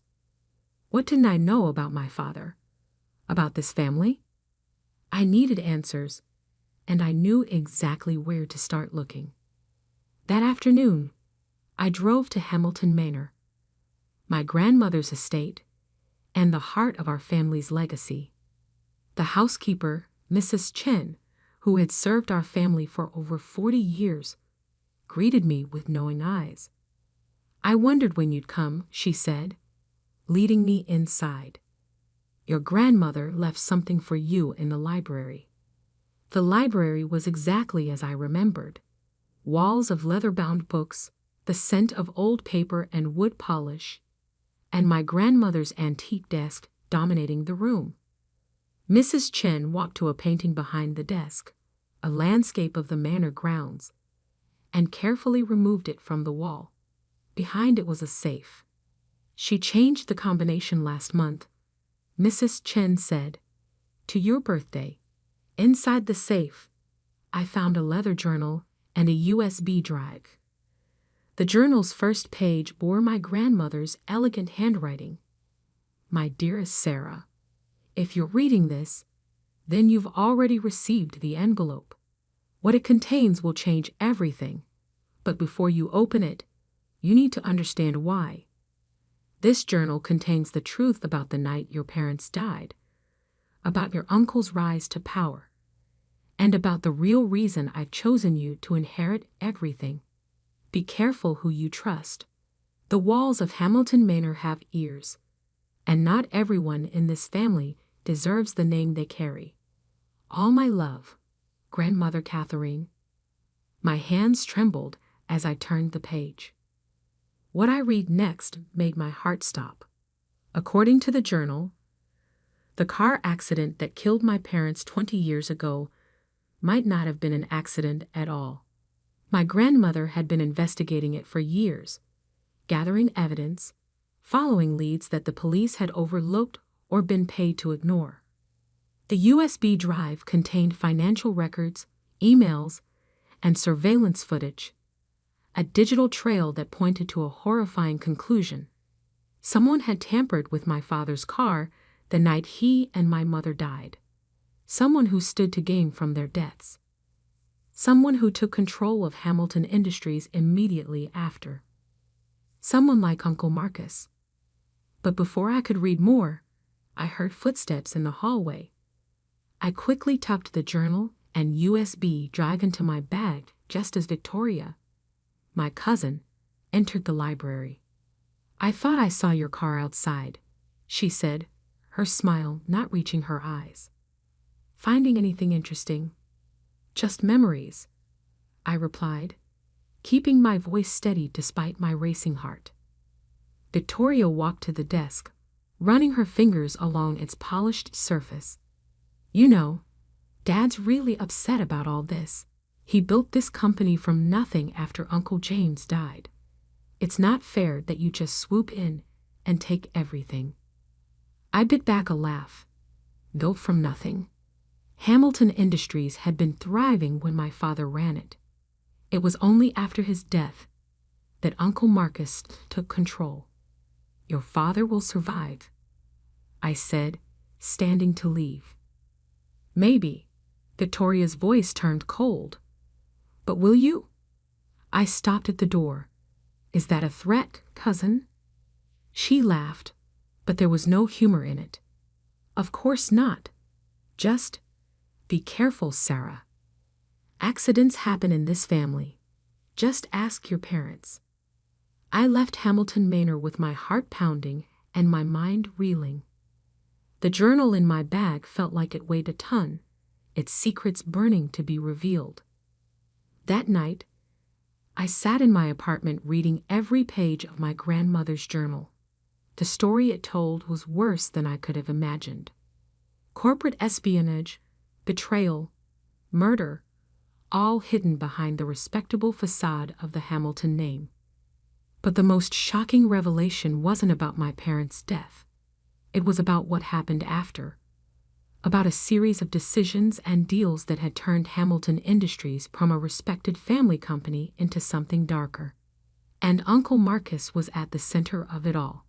As I read, pieces started falling into place. The frequent late-night meetings at the manor, the mysterious overseas accounts, the sudden resignations of board members who asked too many questions. It all pointed to a pattern of corruption that went beyond simple corporate greed. My grandmother had discovered it all, documented everything, but instead of exposing it immediately, she had waited, gathering more evidence, building an ironclad case. She knew that against someone like Uncle Marcus, you only got one chance. The family reunion was in 3 weeks. According to tradition, every member of the Hamilton family would be there, including board members, shareholders, and the press. The perfect audience for the truth to finally come out.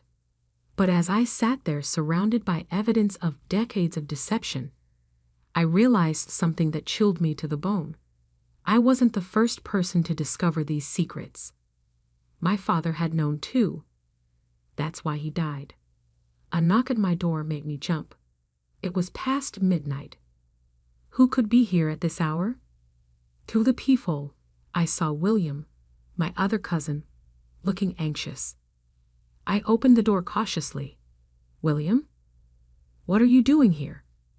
He pushed past me into the apartment, his usual composed demeanor nowhere to be seen. "Sarah, you need to be careful. Dad, he's not himself. I overheard him talking to some men I've never seen before. They mentioned your name, and he swallowed hard. They talked about making problems go away. Why are you telling me this?" William ran a hand through his hair. "Because I found something in Dad's study. Documents about Uncle James, your father, about the night he died." He pulled out a folded paper from his jacket. "This is a copy of a payment made the day before the accident, to someone with expertise in car mechanics." I took the paper with trembling hands. The amount was substantial, the recipient's name unfamiliar. I always knew something wasn't right about that night. William continued. "But I never had proof until now." "Why show me this? He's your father." William's face hardened. "Because he's not the man I thought he was. And because—" he hesitated, "because Uncle James was good to me. He didn't deserve what happened to him." After William left, I added his document to my grandmother's evidence. The picture it painted was becoming clearer and more dangerous by the minute. I needed to be careful. Uncle Marcus wouldn't stop at threats. He'd already proven how far he'd go to protect his secrets. The family reunion was approaching, and with it, the moment when all these secrets would finally come to light. But first, I had to survive the next 3 weeks. Little did I know, Uncle Marcus was already setting his plan in motion. A plan that would force me to choose between justice and survival, between exposing the truth and protecting what little family I had left. The game was no longer just about an inheritance. It was about justice, revenge, and the true meaning of family.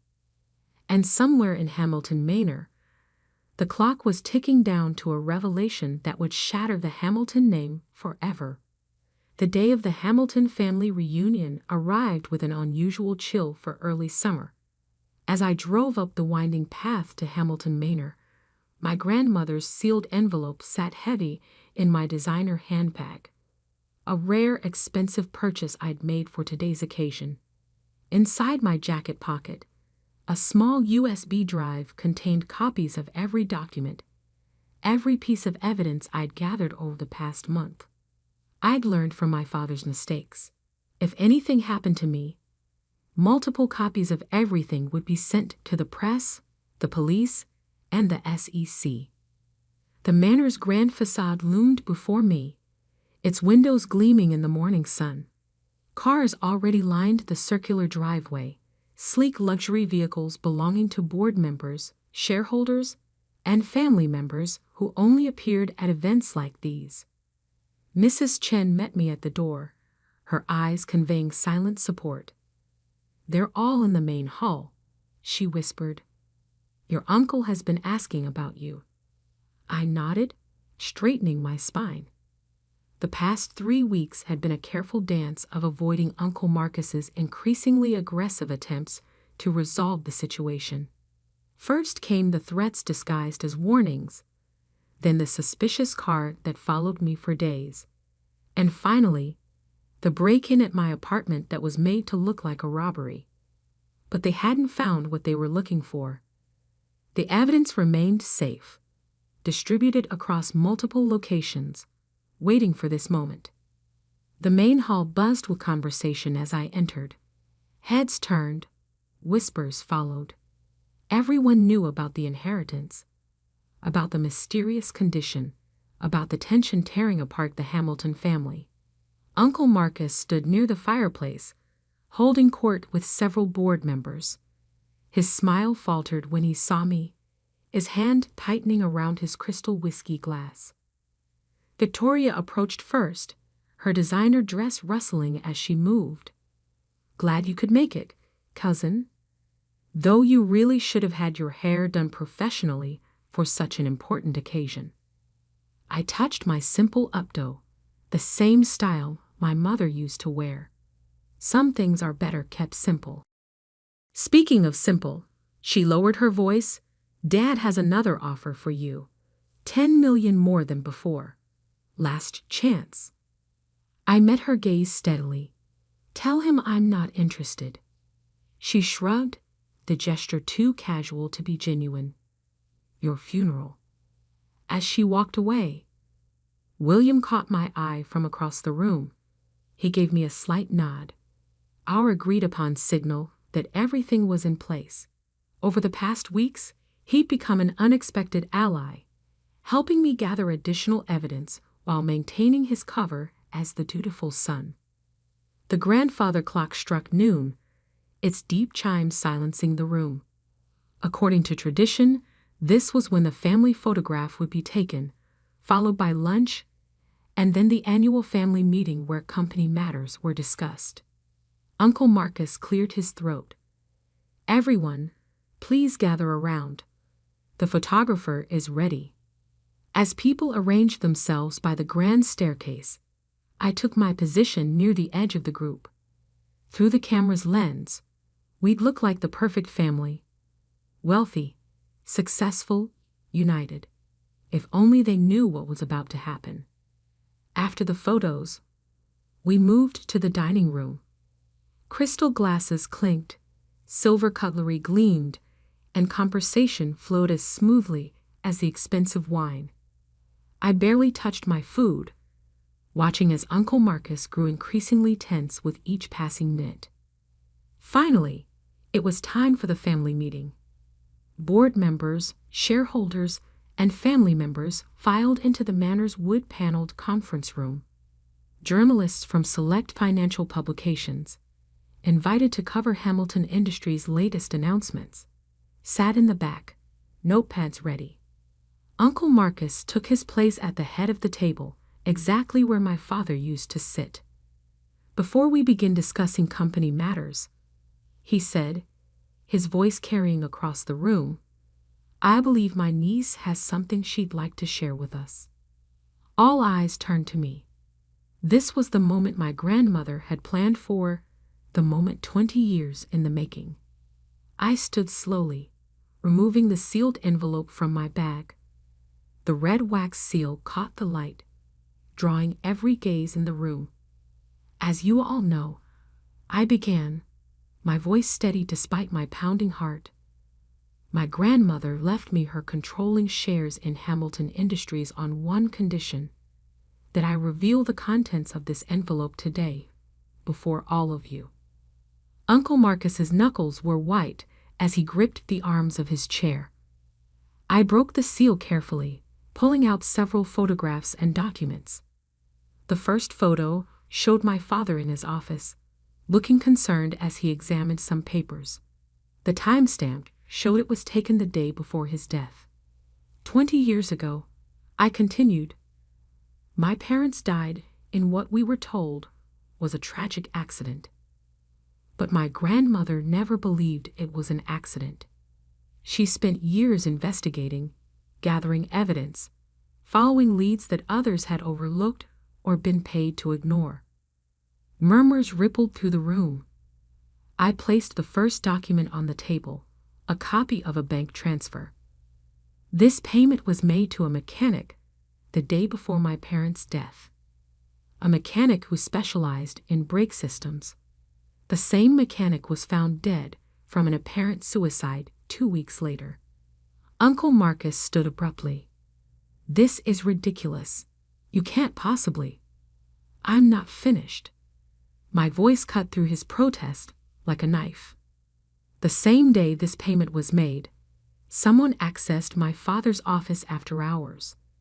The security footage, which was supposedly lost, shows exactly who it was.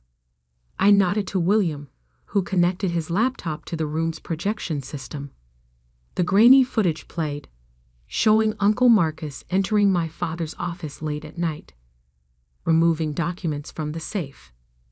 The next morning, I continued as the footage played. My father confronted Uncle Marcus about what he'd found. Evidence of embezzlement, offshore accounts, deals with shell companies that existed only on paper. Hours later, my parents were dead. The room had gone completely silent. Even the journalists had stopped writing, their pens frozen mid-sentence. But that was just the beginning. I laid out more documents, bank statements, emails, surveillance photos. Over the next 20 years, Hamilton Industries under Marcus Hamilton's leadership became a front for money laundering, tax evasion, and corporate fraud on a massive scale. Victoria jumped to her feet. "You're lying. This is all fabricated." "Every document has been verified," I cut in. "Every transaction traced. Every witness statement recorded. My grandmother spent years building this case, making sure it was ironclad before she died." I turned to the journalists. "You'll each find a complete digital copy of all evidence in your email inboxes. The SEC, FBI, and Department of Justice received their copies an hour ago." The room erupted in chaos. Board members shouted questions. Shareholders reached for their phones. Family members stared in shock or anger, or both. Through it all, Uncle Marcus remained eerily still, his face drained of color. Then slowly, he began to laugh. A hollow, broken sound that silenced the room. "You're just like him," he said, staring at me with something between hatred and admiration. "James always thought he could fix everything, make everything right. Look where it got him." "No," I replied calmly. "I'm not like my father. I'm like my grandmother. I waited. I planned. I made sure you couldn't stop the truth from coming out." As if on cue, the conference room doors opened. Federal agents streamed in, led by a stern-faced woman who held up her badge. "Marcus Hamilton," she announced. "You're under arrest for conspiracy, fraud, money laundering, and the murders of James and Eleanor Hamilton." I watched as they led him away in handcuffs, Victoria's screams, and William's quiet resignation fading into background noise. Outside, camera flashes exploded as journalists captured the moment the mighty Marcus Hamilton was brought low. Hours later, after the agents had gone, after the journalists had filed their stories, after shell-shocked family members had driven away in their luxury cars, I stood alone in my grandmother's rose garden.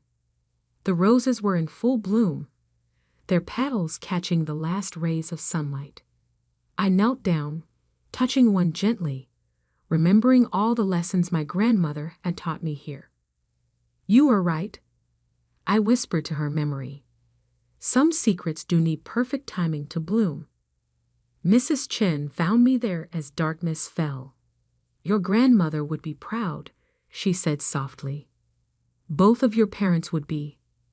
I nodded, standing up and brushing dirt from my knees. "What happens now?" She smiled. "Now you do what your father always wanted. Run the company the right way. Your way." The next morning, as I sat in what had once been my father's office, now mine, I looked out over the city. Hamilton Industries would survive this scandal, emerge stronger, cleaner. The roses in my grandmother's garden would continue to bloom, their beauty no longer hiding thorny secrets. I opened my father's old desk drawer and found a small framed photo I'd never seen before. My father holding me as a baby, my mother laughing beside him, and my grandmother watching us all with knowing eyes. The same eyes that had seen through Uncle Marcus's facade, that had planned for justice even beyond her death.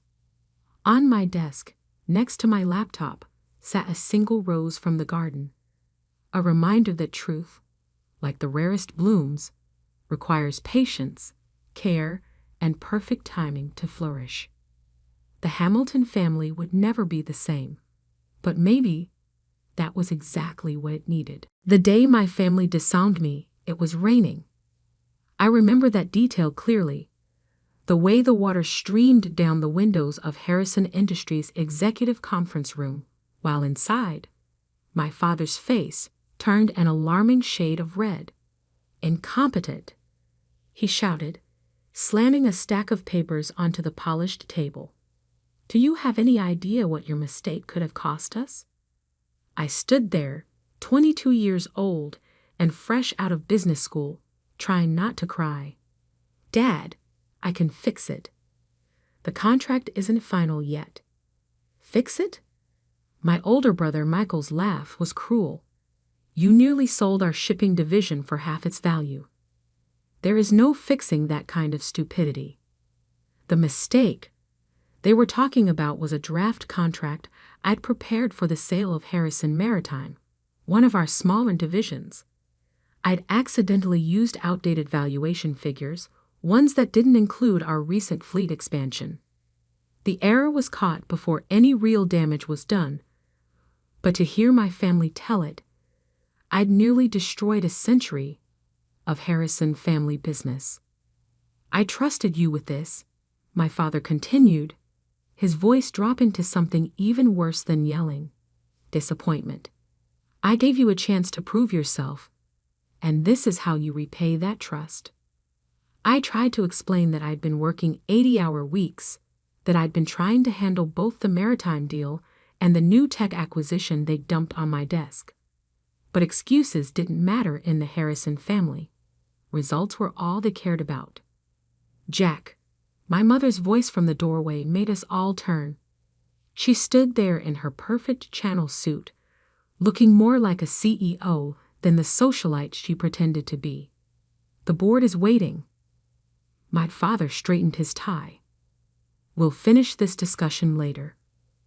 But we didn't. That evening, I was called to my father's study, the room where 3 generations of Harrison men had made the decisions that built our family empire. The leather-bound books and old oil paintings seemed to watch disapprovingly as my father delivered his verdict. "You're done here," he said without preamble. "The board has lost confidence in your judgment. Your position at Harrison Industries is terminated, effective immediately." I felt like I'd been punched. "Dad, please. It was one mistake. A mistake we can't afford." He wouldn't even look at me. "You'll receive 6 months severance. After that, you're on your own." "You're firing me? I'm your daughter." Which is exactly why this hurts so much. He finally met my eyes. "You're not just an employee, Emma. You're a Harrison. We trusted you to live up to that name, and you failed." My mother's voice came from behind me.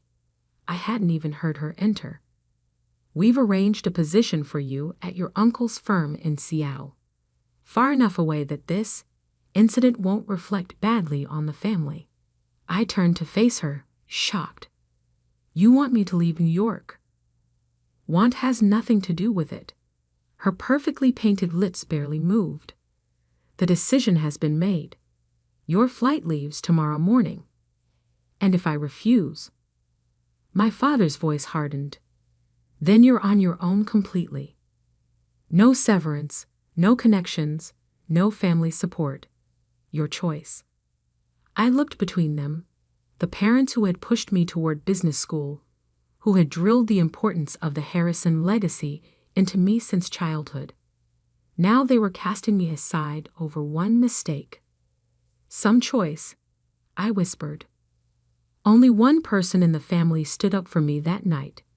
My grandfather, Thomas Harrison Teal, the man who had turned our regional shipping company into a global corporate empire. He stormed into my father's study just as I was leaving, his weathered face dark with anger.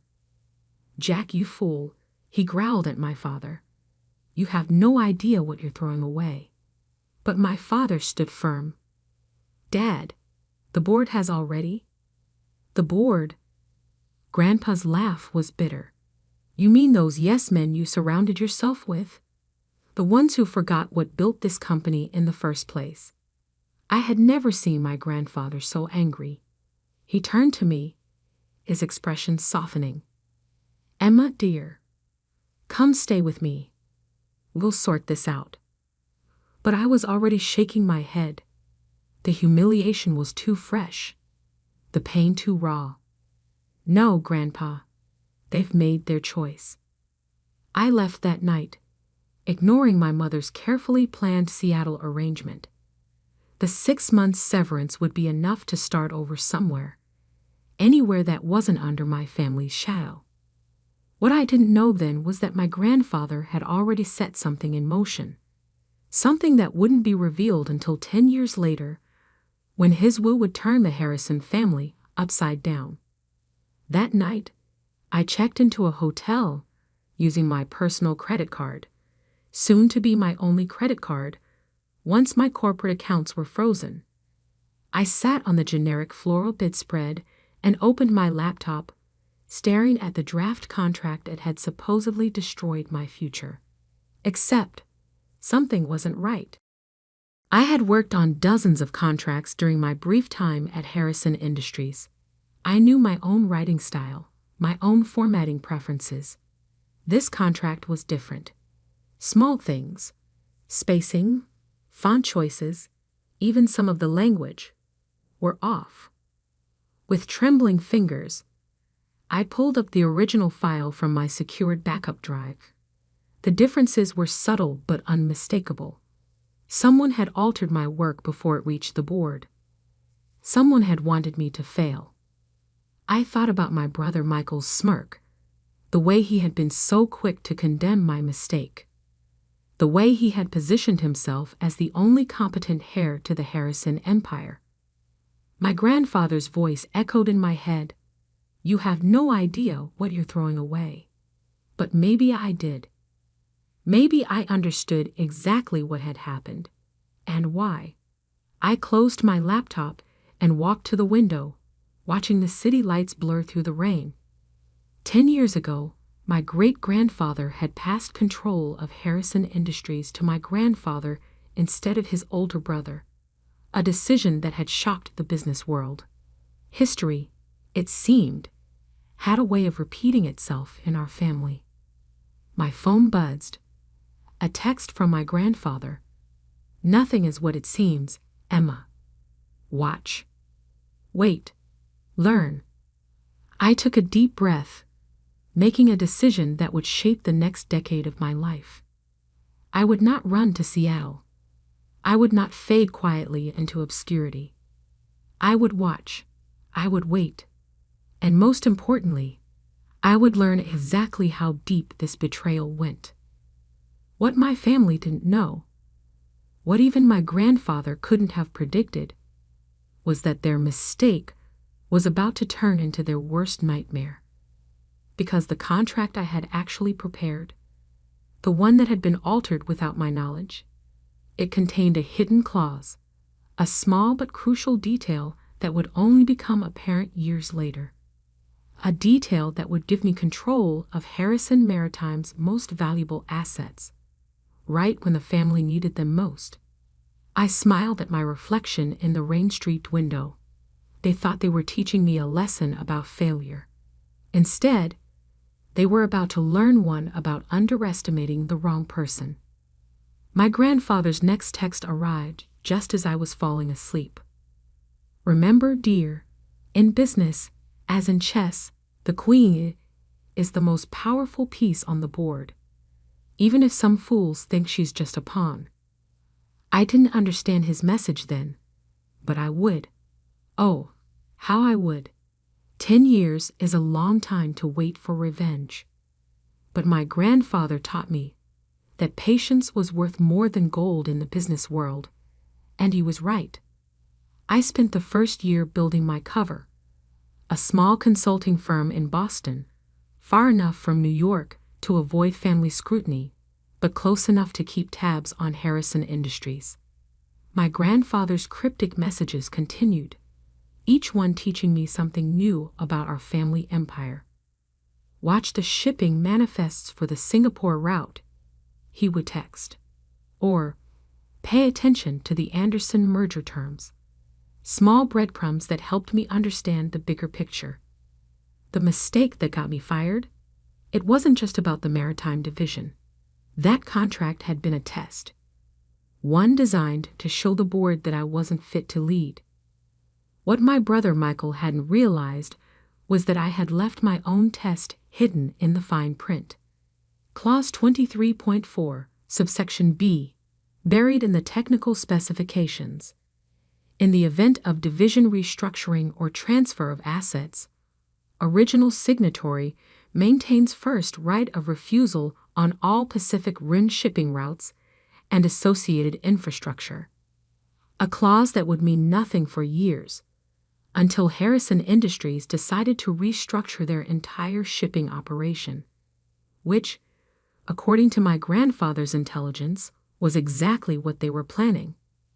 I built my new life carefully, layer by layer.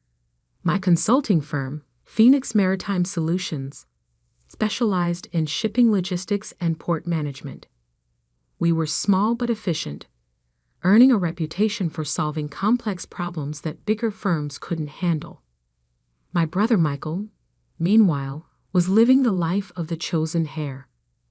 I watched from afar as he appeared in business magazines, accepting awards and making grand promises about Harrison Industries' future. Our parents beamed in every photo, the perfect corporate family. Only my grandfather seemed to see through the facade. Your brother's latest acquisition is built on sand, he told me during one of our secret meetings, always in small cafes far from Manhattan. He's leveraging the company's future on short-term gains. I nodded, stirring my coffee. The Asian expansion? Smoke and mirrors. Grandpa's eyes twinkled. He's using the maritime division's assets as collateral, thinking they're worth more than they are. Because he never understood the real value was in the routes, not the ships, I finished. Exactly. He reached into his briefcase. Now, about those route licenses coming up for renewal. We spent the next hour reviewing documents that would have made my father's blood pressure spike. My grandfather wasn't just keeping me informed. He was teaching me how to take back what was rightfully mine. The years passed. I grew Phoenix Maritime Solutions into a respected name in the industry, though I stayed carefully out of the spotlight. My employees were handpicked, loyal, and well compensated for their discretion. None of them knew about my connection to Harrison Industries. I dated occasionally, but never seriously. The last man I trusted with my real identity had run straight to my brother with the information. After that, I kept my personal life as carefully controlled as my business one. My parents sent obligatory Christmas cards to my Boston address, cards I never responded to. Each year, they included a note about how well Michael was doing, how the company was thriving under his leadership. I filed each card away in a folder labeled Motivation. Then, 3 years ago, everything started changing. The cracks in Michael's perfect facade began to show. First came the whispers about missed payments to major suppliers. Then rumors of delayed shipments and angry clients. Harrison Industries' stock price, while still strong, showed troubling fluctuations. "Your brother mortgaged the company's future," my grandfather explained during what would turn out to be our last meeting. "Now those bills are coming due." He looked tired that day, more so than usual. I should have recognized it as a warning sign. "The board is starting to ask questions," he continued. "About the maritime division especially. The restructuring plan will trigger my clause," I finished, "if they try to sell off or reorganize the shipping routes. You'll have first right of refusal." He smiled proudly.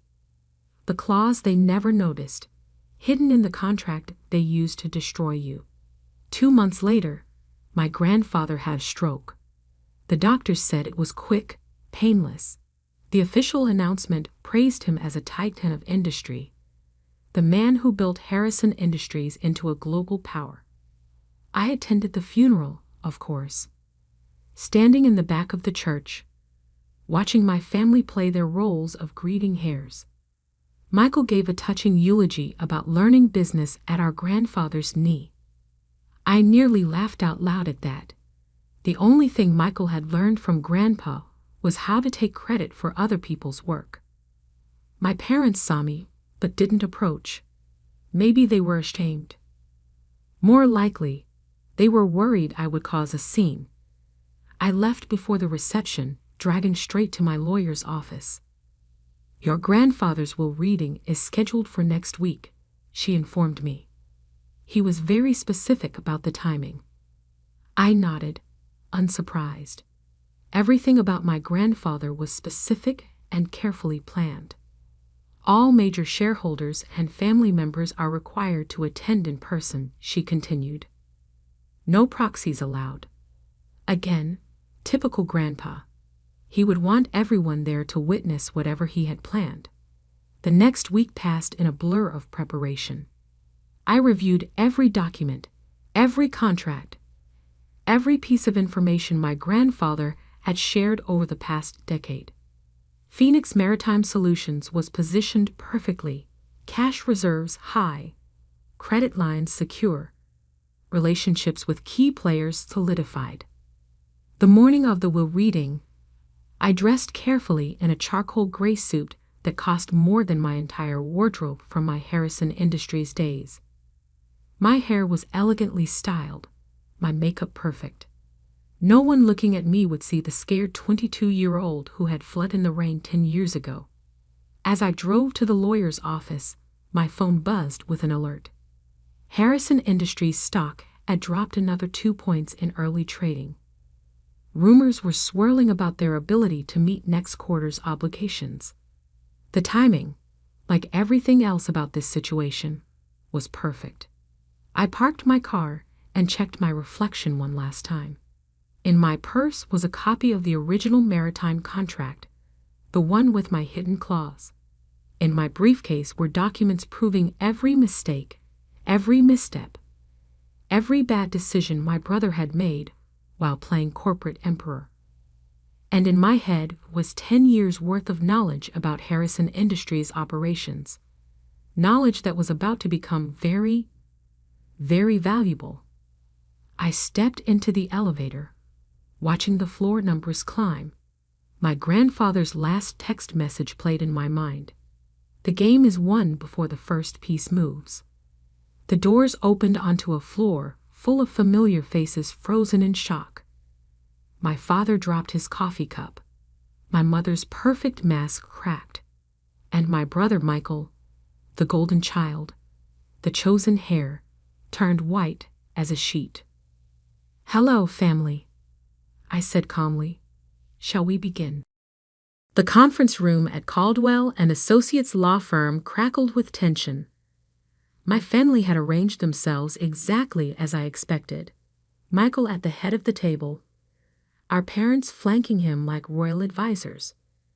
The board members filled the remaining seats, all carefully avoiding my gaze. Mr. Caldwell, my grandfather's personal attorney for over 40 years, cleared his throat. "Before we begin, I should note that Thomas was very specific about the order in which his will should be read. He left detailed instructions.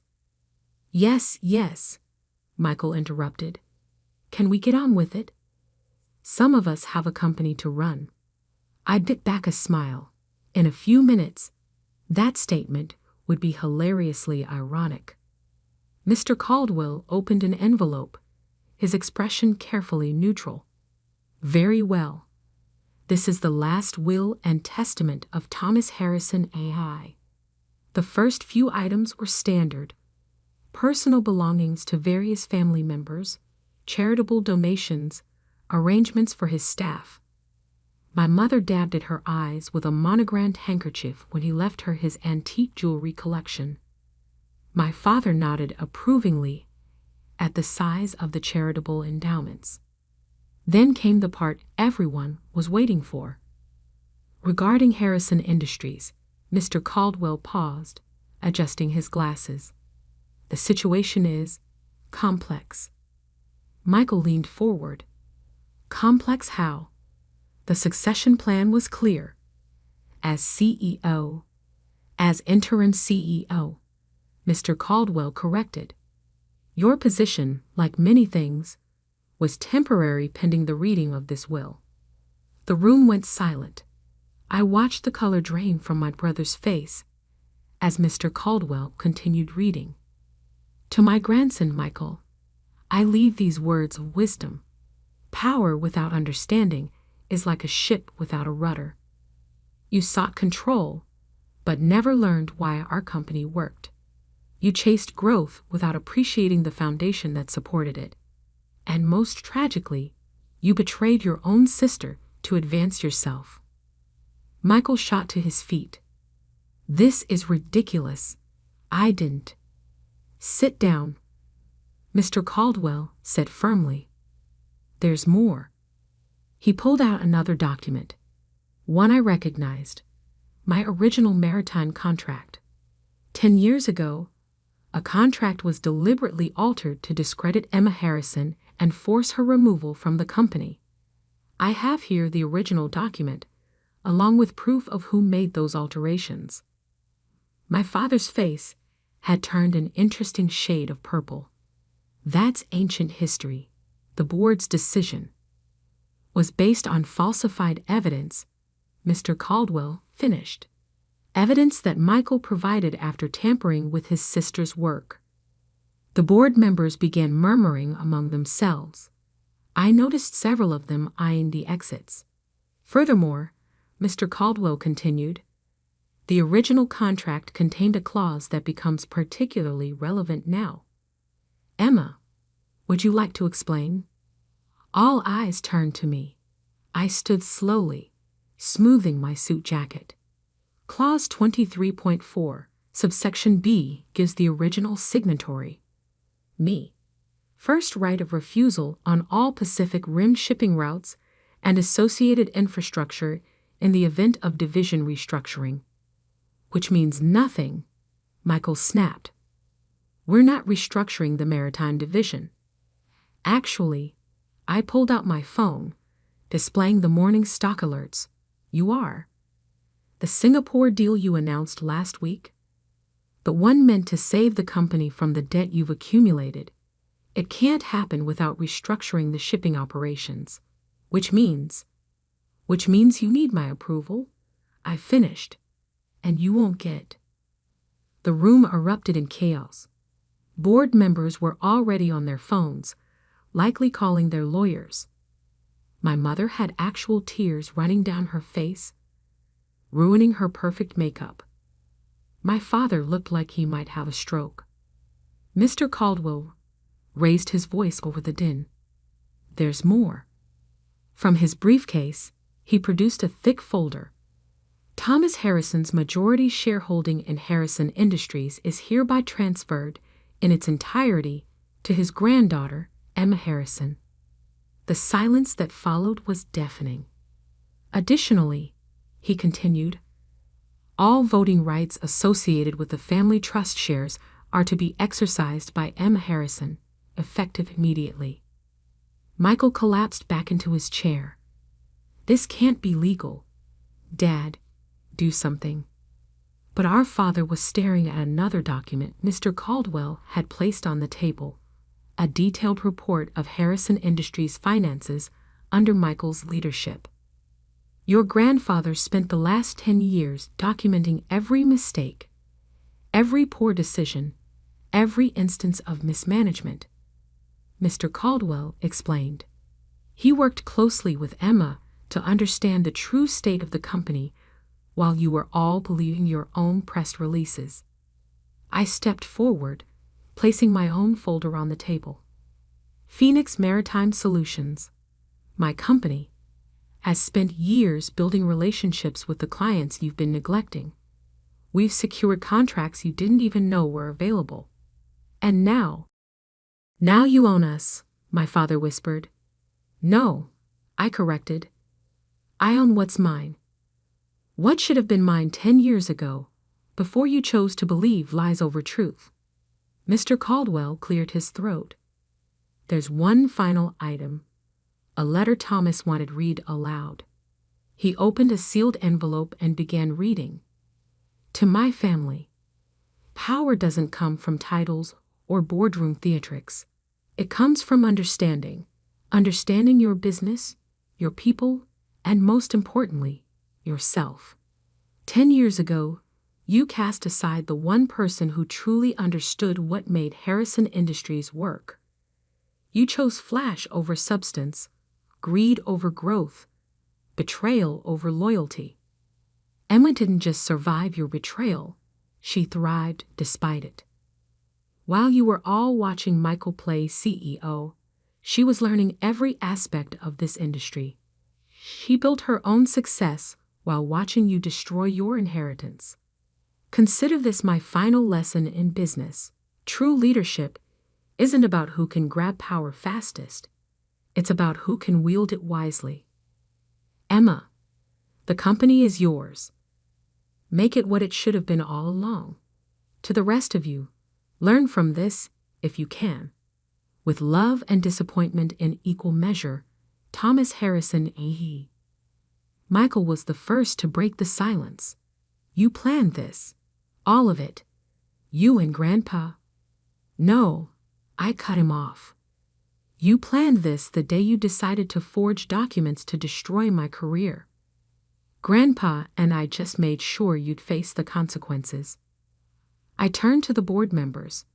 A car is waiting outside to take you to Phoenix Maritime's offices. My team will brief you on the restructuring plan we've developed. Those who wish to remain with the company will have the opportunity to prove their value. Those who don't, I smiled. Well, I hear my brother will be looking for work soon. You can't just walk in here and take over, my father protested weakly. Actually, that's exactly what I'm doing. I gathered my documents. The shareholders' meeting is in 1 hour. I suggest you all decide whose side you're on before then. I headed for the door, then paused. Oh, and Michael? Clear out your office by 5. I'm moving in tomorrow. The next few weeks were exactly what you'd expect when a decade of mismanagement comes to light. The press had a field day with the story. Harrison Harris returns. The greatest corporate comeback in history was my personal favorite headline. The shareholders, seeing the detailed plans I'd developed with my grandfather, overwhelmingly supported the transition. Harrison Industries' stock price stabilized, then began to climb as we implemented changes. Michael, predictably, tried to sue. His case fell apart when our father, finally facing the truth about his chosen heir, testified about the document forgery from 10 years ago. My mother attempted reconciliation in her own way. Lunch invitations, shopping offers, suggestions that we should all just move forward as a family. I declined every invitation. Some bridges, once burned, should stay ashes. 1 month after taking control, I stood in my grandfather's old office, my office now, looking out over the city. On my desk sat the contract that had started everything, framed as a reminder that sometimes losing is just winning in disguise. My phone buzzed, a text from an unknown number. I opened it to find a photo of my grandfather, taken the day he caught Michael altering my work. He'd kept it all these years, waiting for the right moment. Below the photo was a message, scheduled to be sent after his death. The Queen has taken her throne. Checkmate, my dear. Checkmate. I smiled, touching the frame of that old contract. The family that cast me out had thought they were ending my story. Instead, they had only written its beginning. And now, finally, they understood exactly what they had thrown away. A delivery app? Tom's laughter echoed through our parents' living room. That's your big idea, Ethan? Another delivery app. I sat at the dining table, my business plan spread out in front of me, watching my older brother's face redden with mocking laughter. Our sister Lisa joined in from her spot on the couch, not even bothering to look up from her phone. Because the world definitely needs another way to get takeout, she smirked. Really revolutionary stuff, little brother. It's not just for takeout, I tried to explain, pointing to my carefully prepared slides. Swift Serve is going to revolutionize how local businesses handle deliveries. Restaurants, yes, but also grocery stores, pharmacies, retail shops. Oh, please, Tom cut me off. Like Uber Eats and DoorDash don't already do all that? Face it, Ethan, you're 3 years too late to this party. I gritted my teeth. At 25, I was the youngest of the 3 Hamilton siblings, and according to them, the least successful. Tom, 32, was a regional sales director at a Fortune 500 company. Lisa, 28, had just made junior partner at her consulting firm. And me, I just quit my stable job as a software developer to pursue my dream. Those apps focus on big chains and franchises. I continued, trying to keep my voice steady. Swift Serve will partner with local businesses, help them compete with the giants. We'll offer better rates, more flexibility, real-time inventory management. Management? Lisa finally looked up from her phone. You've never managed anything in your life. You barely managed to keep your last job for 2 years. I quit that job, I corrected her, to focus on this. Right. Tom nodded with exaggerated sympathy. You quit your perfectly good programming job to build an app that already exists. Real smart move there, genius. Our parents chose that moment to walk in, carrying coffee and dessert. One look at the scene, my presentations, Tom's condescending smile, Lisa's eye rolls, and Mom's face fell. Oh, Ethan, she sighed. Are you still on about this app idea? Helen, Dad touched her arm gently. Let's hear him out. But I could see the worry in his eyes. The same look he'd given me when I told him I was leaving my job. I've already secured initial funding, I said quickly. Angel investors who believe in the concept. We're starting beta testing next month in. How much of your savings have you burned through? Tom interrupted. Because when this fails, and it will fail, you'll need something to fall back on. I didn't tell them that I'd already invested my entire savings, sold my car, and moved into a tiny studio apartment to fund the initial development. They didn't need to know that I'd been living on ramen and working 20-hour days for the past 6 months. I know what I'm doing, I said instead. Lisa laughed again, that sharp, dismissive laugh I'd grown to hate. Like you knew what you were doing with that social media platform you tried to build in college. How'd that work out? That was different. I've learned. Or that cryptocurrency trading bot last year. Tom joined in. The one that was going to make us all rich? This isn't like those times, I insisted, my voice rising. SwiftServe is different. The market research, the business plan, the technology, it's all solid. We're solving real problems for real businesses. Honey, Mom sat down beside me, using her gentlest voice, the one that somehow hurt worst of all. Maybe it's time to be practical. Tom's company is always hiring in IT. He could put in a word. I don't need a job at Tom's company. I stood up, gathering my presentations.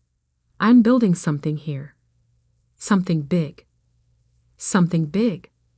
Tom scoffed. Little brother, you're building a pipe dream. The delivery market is saturated. The big players have it locked down. You're going to lose everything chasing this fantasy. I looked around at their faces. The pity, the condescension, the absolute certainty that I was making a huge mistake. None of them had even bothered to read my business plan or look at the market analysis I'd spent months preparing. You're wrong, I said quietly. All of you. And one day you'll see just how wrong you were. I walked out of that house with their laughter following me. But I didn't slow down. In my beaten-up Honda Civic, the only thing I hadn't sold to fund SwiftServe, I had my laptop, 3 monitors, and enough determination to prove them all wrong. That night, in my tiny studio apartment, I worked until sunrise. The beta version of SwiftServe was almost ready.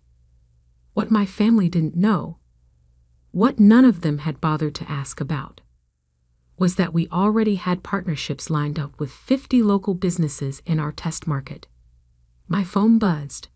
A message from Marcus Chen, our lead developer. Backend updates complete. Ready for final testing. I smiled, thinking about my siblings' mockery. They thought SwiftServe was just another delivery app. They couldn't see what we were really building. A complete local commerce ecosystem that would change how small businesses competed in the digital age. The next few months were a blur of coding, meetings, and endless cups of coffee. We launched the beta in a small college town, partnering with local restaurants, bookstores, and grocery shops. The response was immediate. SwiftServe wasn't just another delivery app. It was a lifeline for small businesses struggling to compete with giant chains. Our platform didn't just handle deliveries. It provided inventory management, customer analytics, and marketing tools that leveled the playing field. 3 months after that disastrous family dinner, we had our first major breakthrough. A local newspaper ran a story about how SwiftServe had helped save a historic bookstore from closing. The owner's quote made me smile. It's not just delivery. It's like having a whole digital department at our fingertips. The article caught the attention of a major venture capital firm. Suddenly, the meetings I couldn't get before were happening. Investors who'd ignored my emails were calling me. I didn't tell my family about any of it. Let them think I was failing. Let them believe their mockery was justified. Success would be sweeter when they finally saw it for themselves. 6 months in, SwiftServe had expanded to 3 cities. Our user base was growing exponentially, and our business partners were reporting revenue increases of up to 40%. Then came the call that changed everything. Ethan Hamilton? The voice was unfamiliar. This is James Morrison from TechFund Ventures. We've been watching SwiftServe's growth with interest. TechFund Ventures, one of the biggest names in tech investment, known for backing companies like Uber and Airbnb in their early days. We'd like to discuss leading your series of funding round. How does $50 million sound for a starting point? I gripped my phone tighter, glad I was sitting down. That sounds interesting. Excellent. Our team has reviewed your technology, your market strategy, your growth metrics. We believe SwiftServe isn't just another delivery app. It's the future of local commerce. Not just another delivery app, The words my siblings had thrown at me mockingly were now being used by one of the most successful venture capitalists in the country, but with admiration instead of derision. After the call, I sat in my small apartment, looking at the whiteboard where I'd mapped out SwiftServe's future. We were about to go from bootstrapped startup to major player. My phone buzzed again. A message in the family group chat. Tom. Hey everyone. Big news. Just got promoted to VP of Sales. Lisa. Congratulations. Dinner to celebrate? Mom. So proud of you, honey. This weekend? Dad. That's my boy. I stared at the messages, remembering all the family dinners where they'd bragged about their careers while dismissing my dreams. Soon, very soon, they'd learn what real success looked like. But first, we had an empire to build. 1 year after that first mocking family dinner, I sat in my new corner office on the 38th floor of a downtown skyscraper, watching SwiftServe's real-time statistics scroll across multiple screens. We were now operating in 20 major cities, with over 10,000 local businesses on our platform. The $50 million from Tech Fund Ventures had turned into $200 million in Series B funding. Forbes had just named SwiftServe one of the top 10 startups to watch. Our valuation had crossed $1 billion, making us official unicorn. And my family still thought I was struggling. Mr. Hamilton? My executive assistant Sarah appeared at the door. The Singapore team is ready for their update call.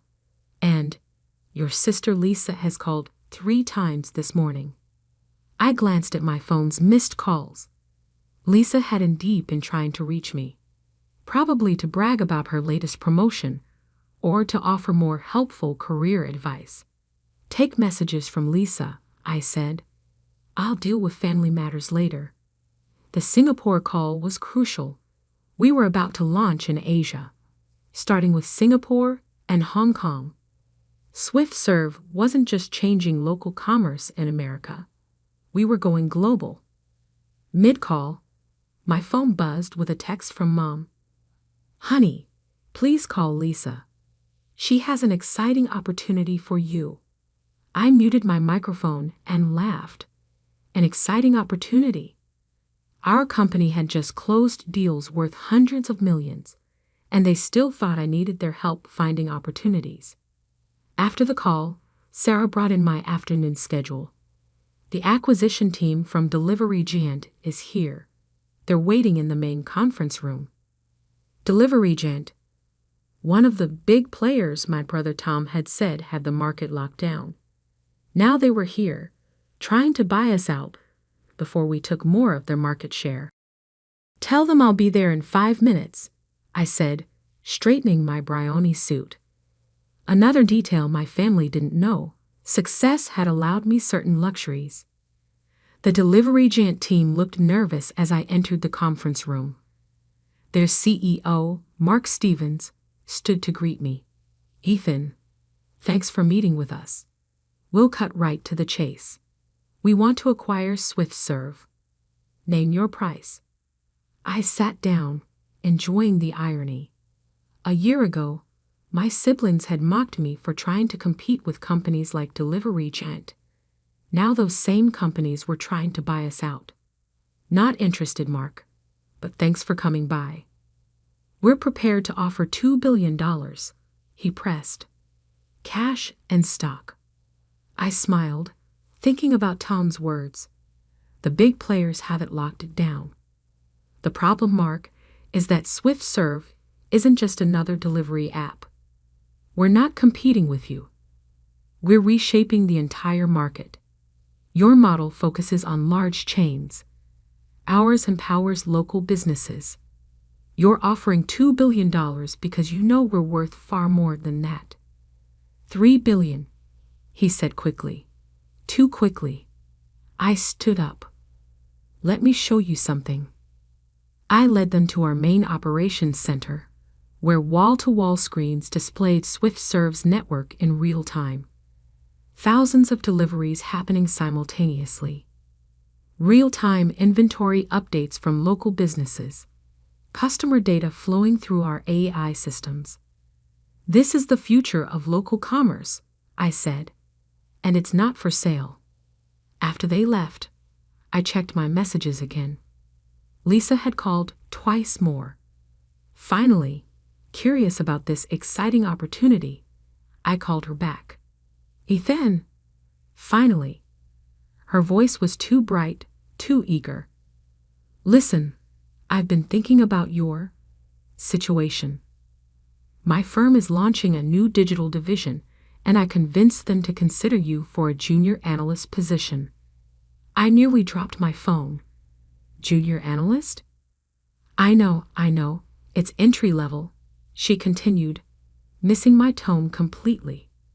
But it's a foot in the door, a real career path. Better than wasting time on that app thing, right? I looked around my office, at the awards on the walls, the view of the city, the evidence of success they somehow still couldn't see. Lisa, I said carefully, how's the consulting business going? Amazing. She launched into a detailed description of her latest project. We just landed a major client in the tech sector. They need help with their digital transformation strategy. Would that client be Anderson Global? I interrupted. Silence. Then, how did you know that? Because they approached us first. They're implementing SwiftServe's platform across their entire retail division. The contract is worth $50 million. More silence. That app thing you think I'm wasting time on. We're now in 20 cities, Lisa. We have over 1,000 employees. Our last funding round valued us at $3.5 billion. That can't be right, she stammered. We would have heard. Would you? When's the last time any of you actually asked about my work? Asked to see what I was building? Before she could respond, Sarah appeared at my door. Mr. Hamilton? The board meeting is starting. I have to go, I told Lisa. Board meeting. But hey, thanks for thinking of me for that junior analyst position. Always good to have a backup plan, right? I hung up, imagining her face as reality finally began to crack her perception of her struggling little brother. The board meeting was another triumph. Our expansion plans were ahead of schedule. Revenue had tripled in the last quarter, and we had just acquired our biggest competitor in the local delivery space. As I wrapped up my presentation, my phone buzzed again. A message from Tom. Just heard something interesting about SwiftServe. Need to talk ASAP. I smiled. Word was finally getting around, but they still didn't know the biggest news. The development that would force them to fully confront their mistake in doubting me. SwiftServe was about to go public. And there was one more detail they didn't know. Their precious corporate jobs. Their companies were about to undergo major restructuring. Both Tom's employer and Lisa's consulting firm had been losing market share to businesses using SwiftServe's platform. They would soon be looking for new opportunities, and I knew exactly where they'd try to find them. After all, SwiftServe was hiring. We needed regional managers in several cities. I opened my laptop and sent a quick email to HR. When applications come in from Tom or Lisa Hamilton, forward them directly to me. The family that had laughed at my dreams was about to learn a valuable lesson about underestimating people, and I was going to enjoy teaching it. The morning of SwiftServe's IPO, I stood in my private office suite at our headquarters, adjusting my tie as I prepared for the opening bell ceremony. The Wall Street Journal's headline caught my eye. SwiftServe IPO set to be largest tech offering of the year. My phone buzzed. A message from Tom. We need to talk. It's urgent. Something big happening at work. I knew exactly what was happening at his work. His company had just announced major layoffs. They'd lost 40% of their market share to businesses using SwiftServe's platform. Tom's division would be the first to go. Another message, this time from Lisa. My firm is undergoing restructuring. Can we meet? I need career advice. The irony wasn't lost on me. The siblings who had mocked my career choices now needed my help. They just didn't know it yet. Mr. Hamilton? Sarah appeared at my door. Your parents are in the lobby. They're quite insistent about seeing you. I checked my watch. 2 hours until the opening bell. Send them up. My parents entered cautiously, taking in the massive office with its floor-to-ceiling windows and city views. Mom's eyes widened at the SwiftServe CEO nameplate on my desk. Ethan, Dad started, his voice uncertain. We've been seeing some things in the news. About SwiftServe? I smiled. Yes, we're going public today. Initial valuation around $50 billion. Mom sat down heavily in one of the leather chairs. 50 billion? That's right. That little delivery app you all laughed at? Turns out it was worth something after all. But why didn't you tell us? Mom's voice cracked. Tell you? I laughed softly. I tried. Remember that family dinner a year ago? When I laid out my entire business plan, Tom called it a pipe dream. Lisa mocked me for wasting my time. And you? I looked at Dad. You wanted me to get a real job instead. Before they could respond, Sarah buzzed in. Mr. Hamilton? Your brother and sister are here too. They seem agitated. Perfect timing. Send them in. Tom and Lisa burst into the office, both looking disheveled, a far cry from their usual polished corporate appearances. Ethan. Tom's face was red. Did you know about this? Did you know our company was losing business to SwiftServe? And my firm, Lisa added. We just lost our biggest clients because they're all switching to SwiftServe's platform. I leaned back in my chair, enjoying the moment. You mean the app that was too late to the party? The one that was competing in a locked-down market? Understanding slowly dawned on their faces. You're behind all this, Tom stammered. SwiftServe isn't just a delivery app, I said, standing up. It's a complete digital transformation platform. We're changing how local businesses compete in the digital age. Those big clients you lost, they didn't just switch to our platform, they're thriving on it. Growing, expanding, while traditional businesses, like your employers, are falling behind. But you never said. Lisa's voice trailed off. Said what? That I was succeeding. That my pipe dream was revolutionizing entire industries. You never asked. You were too busy mocking my choices, too convinced of your own success to see what I was building. I walked to the window, looking out at the city where SwiftServe had started. And now, in about an hour, we're going public. Want to know something interesting? After the IPO, my net worth will be more than both your companies combined. The silence in the room was deafening. Honey, Mom stepped forward. We're so proud. No, I cut her off. You don't get to be proud now. You get to watch. Watch as that app you dismissed changes the world. Watch as your perfect corporate children come looking for jobs at my company. Tom and Lisa exchanged glances. Actually, Tom cleared his throat. That's partly why we're here. With the layoffs coming, you want jobs at SwiftServe. I finished for him. Funny how things work out, isn't it? We do have some openings. Regional manager positions. Entry level, of course. Entry level? Lisa protested. But I'm a partner at a failing consulting firm, I interrupted. Your experience means nothing here. You'd have to start from the bottom. Learn our system, prove your worth. Just like I did when you were all laughing at me. Sarah appeared at the door. Mr. Hamilton? The opening bell ceremony is in 30 minutes. Thank you, Sarah. I turned back to my family. You're welcome to watch the ceremony. Front row seats to see your little brother's pipe dream make history.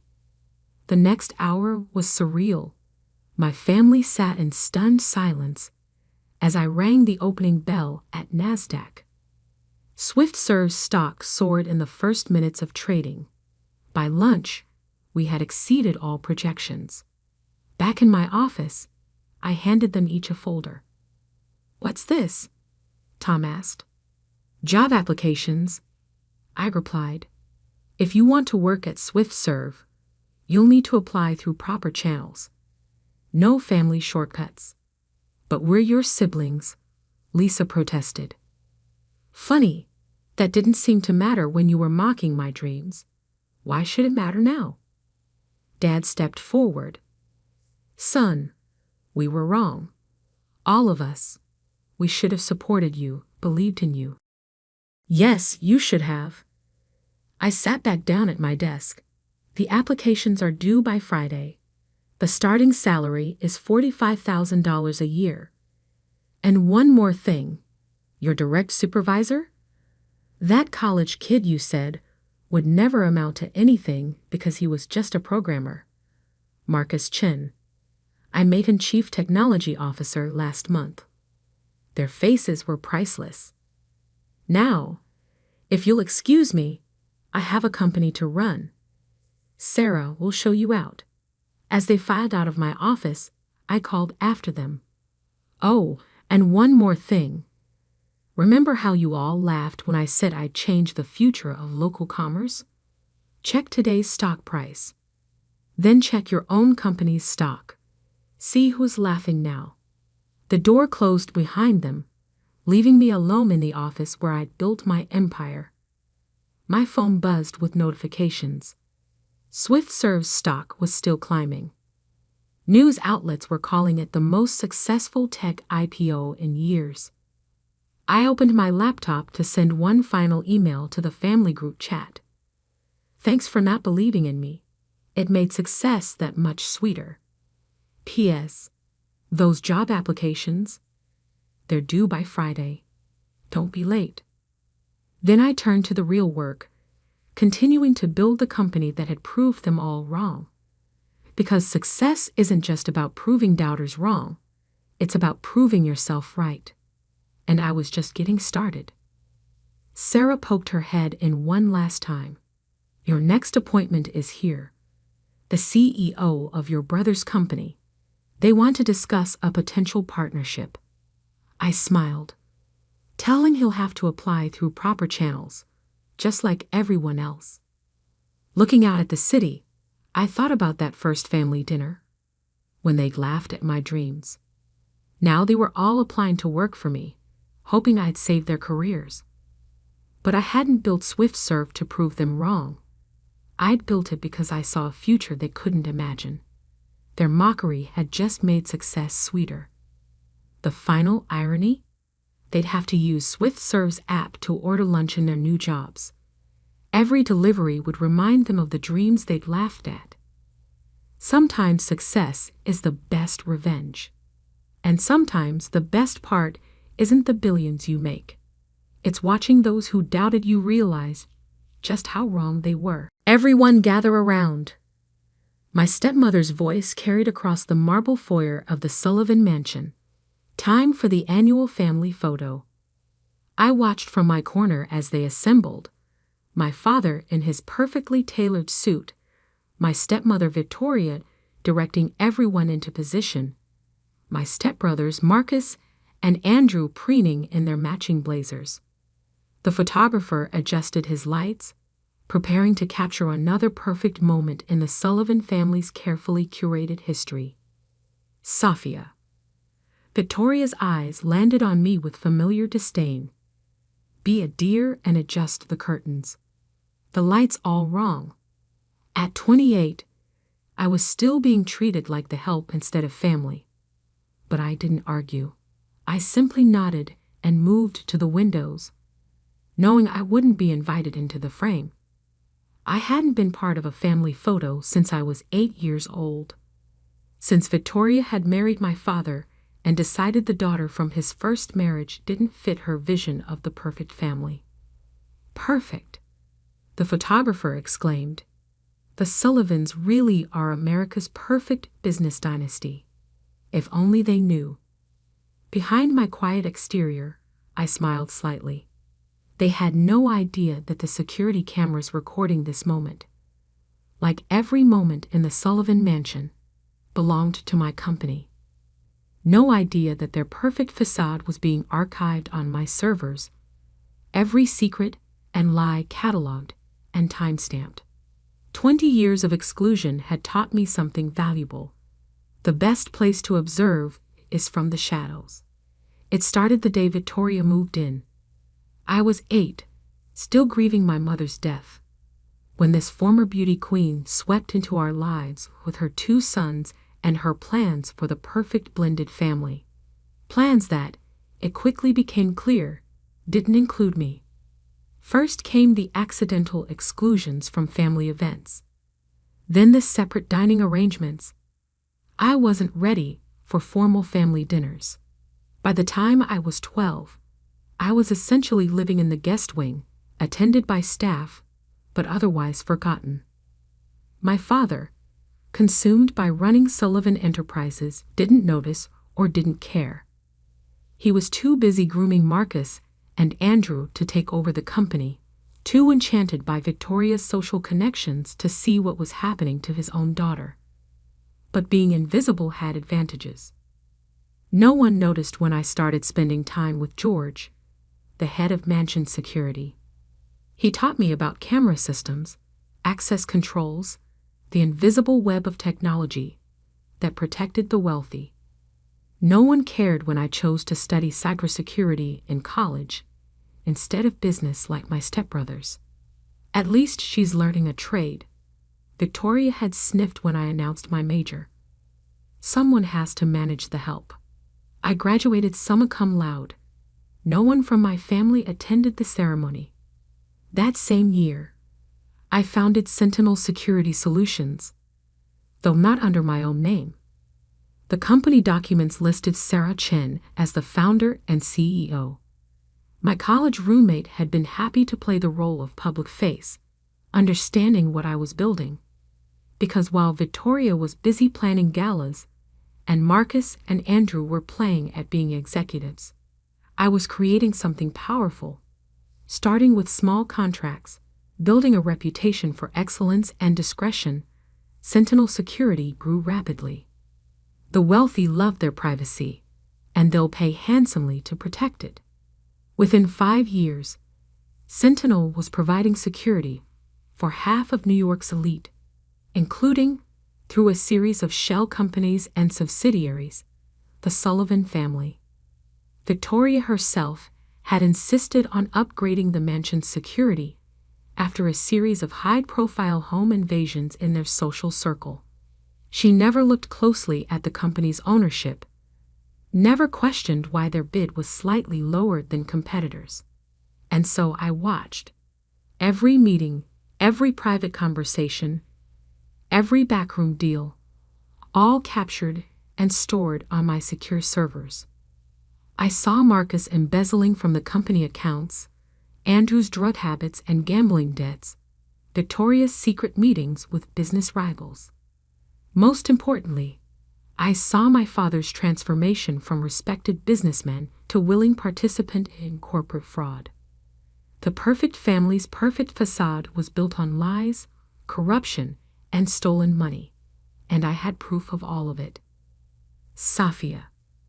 Victoria's sharp voice pulled me from my thoughts. Stop dawdling with those curtains. We have guests coming for the foundation dinner. The foundation, Victoria's pride and joy, the Sullivan Family Charitable Foundation. On paper, it supported children's education. In reality, it was a sophisticated money laundering operation. The security cameras had captured plenty of evidence of that too. "Yes, Victoria," I said quietly, adjusting the curtains one final time.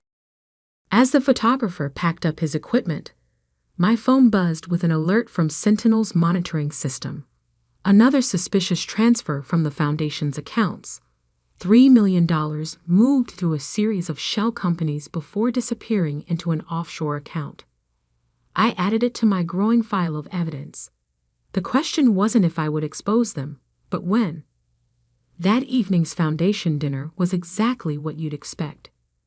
Wealthy donors writing checks, Victoria making tearful speeches about helping underprivileged children, Marcus and Andrew working the room like the corporate princes they pretended to be. I stood in my usual corner, watching the security feeds on my tablet. Every camera angle perfect, every conversation recorded in crystal clear audio. Quite an operation you're running.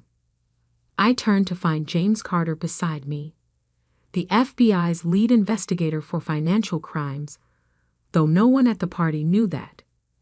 He was here undercover, investigating rumors of corporate fraud at Sullivan Enterprises. "I don't run anything," I said carefully. "I just manage the security systems." He smiled slightly. "Ms. Chen, you mean? Or should I say Ms. Sullivan?" My heart stopped. "I don't know what you're talking about." "Relax." He sipped his champagne. "Your secret's safe. We've been watching Sentinel Security for months. Very impressive work. Almost as impressive as the evidence you've been collecting." I studied him carefully. "What do you want?" "Partnership. We're building a case, but your surveillance records would make it airtight.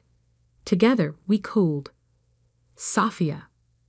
Victoria's voice cut through the crowd. "Stop chatting and check the cameras in the East Wing." I thought I saw a light flickering. I gave James a bland smile. "Duty calls.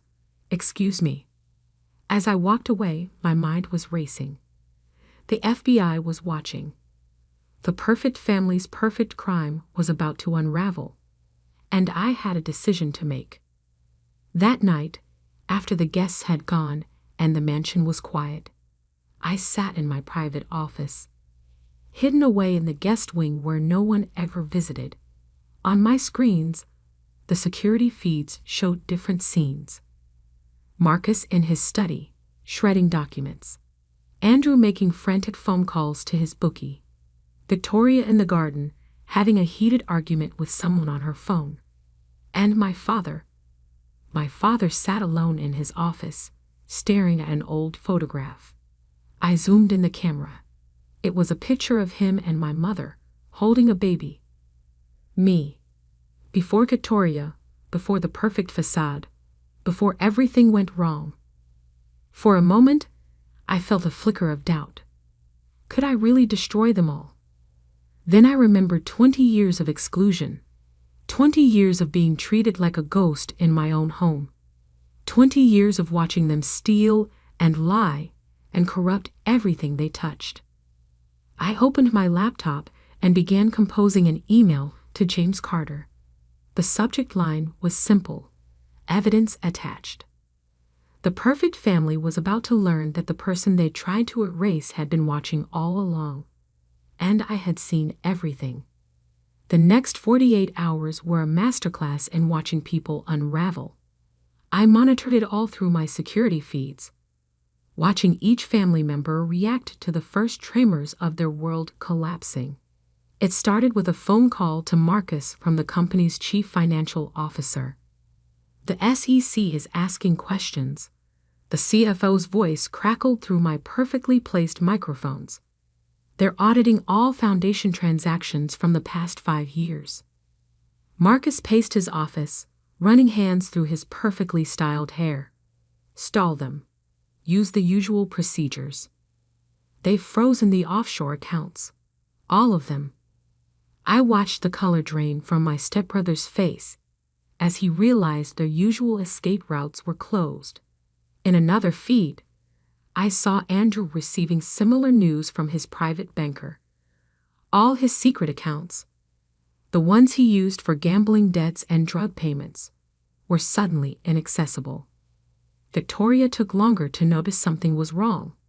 She was too busy planning the foundation's next gala, ordering staff around with her usual imperial manner, until her personal assistant interrupted with an urgent message. "Mrs. Sullivan, the New York Times is on the line. They're asking for comment about allegations of money laundering through the foundation." I zoomed in on Victoria's face just in time to catch her perfect mask crack.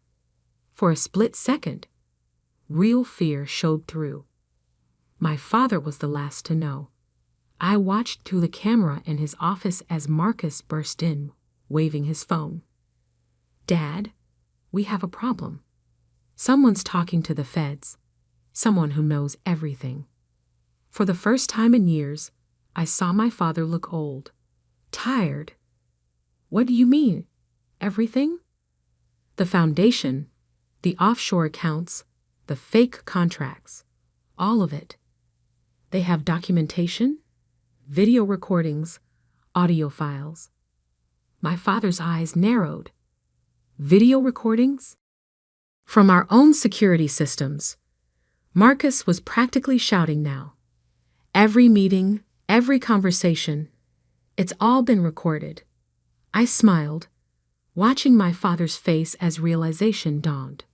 He looked straight at the camera in his office, the one he'd never paid attention to before. For a moment, I thought I saw recognition in his eyes. Then Victoria swept in, already in damage control mode. I called the lawyers, all of them, and the PR team. "We need to present a united front." She looked around the office. "Where's Sophia?" My father frowned. "What does Sophia have to do with this?" "She manages the security systems." Victoria snapped.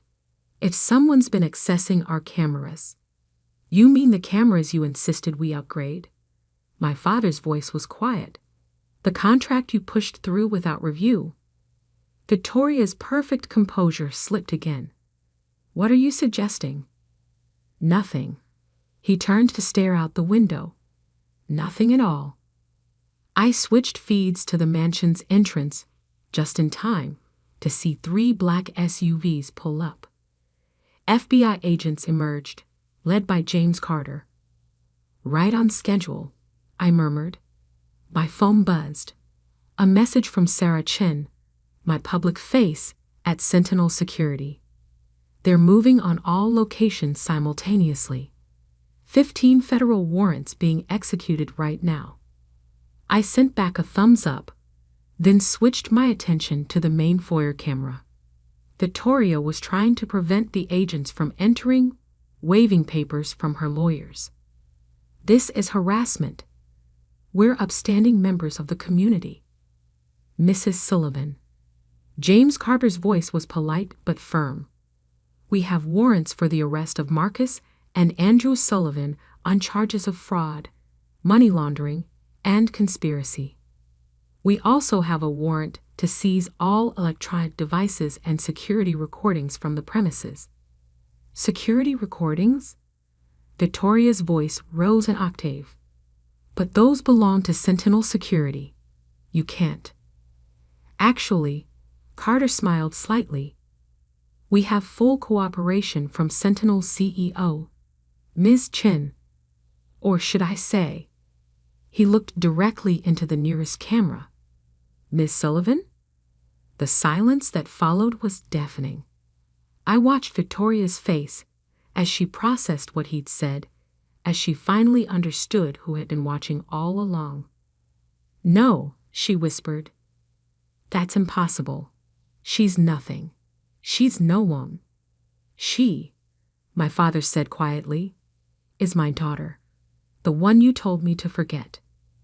I switched feeds again, watching as agents led Marcus and Andrew out in handcuffs. My stepbrothers were shouting about lawyers, about family loyalty, about how this must be some mistake.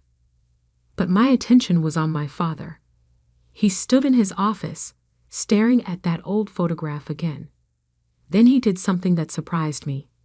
He walked to the camera and spoke directly into it. "I'm sorry, Sophia. I should have seen what was happening. Should have protected you." He paused, then added softly, "Your mother would be ashamed of what I've become." For the first time since I started this, I felt tears in my eyes. My phone buzzed again. Another message from Sarah. They found the foundation's real books. Victoria's being arrested too. I watched through the cameras as they let my stepmother out. Her perfect hair was mussed, her designer outfit wrinkled. She was crying, mascara running down her cheeks. "This is your fault," she screamed at my father. "You and your precious first wife's daughter. We gave you everything. The perfect family. The perfect image. Perfect." My father's laugh was bitter. "We destroyed the only perfect thing I had, and now we're paying for it." I switched off the feed, letting my screens go dark. 20 years of watching, waiting, and recording had led to this moment. The perfect family's crimes were exposed. Their empire was crumbling. But as I sat in my hidden office, listening to the chaos below, I realized this wasn't the end. It was just the beginning. Because I had one more card to play. One final revelation that would change everything. And this time, I wouldn't be watching from the shadows. This time, I would step into the light. The Sullivan mansion felt different without the perfect family. Empty rooms echoed with memories. Security cameras watching silently as federal agents boxed up evidence of 2 decades of fraud. I sat in my father's office, now my office, reviewing the final piece of evidence I hadn't turned over to the FBI. A video from 15 years ago, captured by the old security system. The one Victoria had insisted on replacing with my company's equipment. On the screen, my father and Victoria stood in this very room, arguing about me. "She's becoming a problem," Victoria said, pacing in agitation. "She's too smart, asks too many questions. She'll figure out what we're doing with the foundation." My father looked tired, already beaten down. "She's my daughter, Victoria, my only link to Catherine. Your dead wife isn't here anymore." Victoria snapped. "I am. And I'm telling you, either the girl goes to boarding school, or our arrangement ends. Choose." I watched my father's face as he made the choice that would shape all our lives. "I'll make the arrangements." 2 weeks later, I was shipped off to a boarding school in Switzerland. The perfect solution.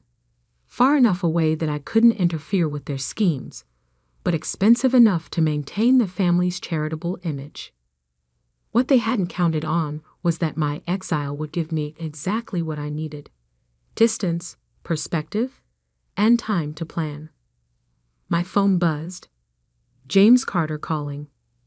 "The DA is offering deals," he said without preamble. "Marcus and Andrew are ready to flip on Victoria. They're claiming she masterminded everything." I smiled. "And the evidence I sent this morning? Game changer. Victoria's lawyers are already reaching out for plea negotiations." The evidence in question was devastating. Videos of Victoria meeting with known money launderers. Audio recordings of her threatening employees who asked questions. Paper trails showing her systematic looting of the foundation. "What about my father?" I asked quietly. Carter sighed. "He's cooperating fully. His lawyer thinks with his age and health, he might avoid jail time. But the company will need new leadership," I finished. Because that was my final card. The one I'd been holding back until now. While Victoria had been busy destroying the family's legitimate business, I had been quietly buying shares through various shell companies, combined with my father's shares, which would be forfeited under the plea agreement. I now controlled 51% of Sullivan Enterprises. The prodigal daughter wasn't just back. She owned everything. A knock at the office door made me look up. My father stood there, looking older than his 65 years. "The FBI said I'd find you here," he said softly. I gestured to the chair across from me. He sat down heavily, his eyes moving to the security camera in the corner. "All these years," he murmured, "you were watching, building your own empire while we destroyed ours." "Not destroying," I corrected, "transforming. Sullivan Enterprises can be legitimate again, ethical." He studied my face, really looked at me, perhaps for the first time in 20 years. "You look so much like your mother. She would have been proud." Would she? I turned my laptop so he could see the old video still playing. "Proud that you chose Victoria's schemes over your own daughter."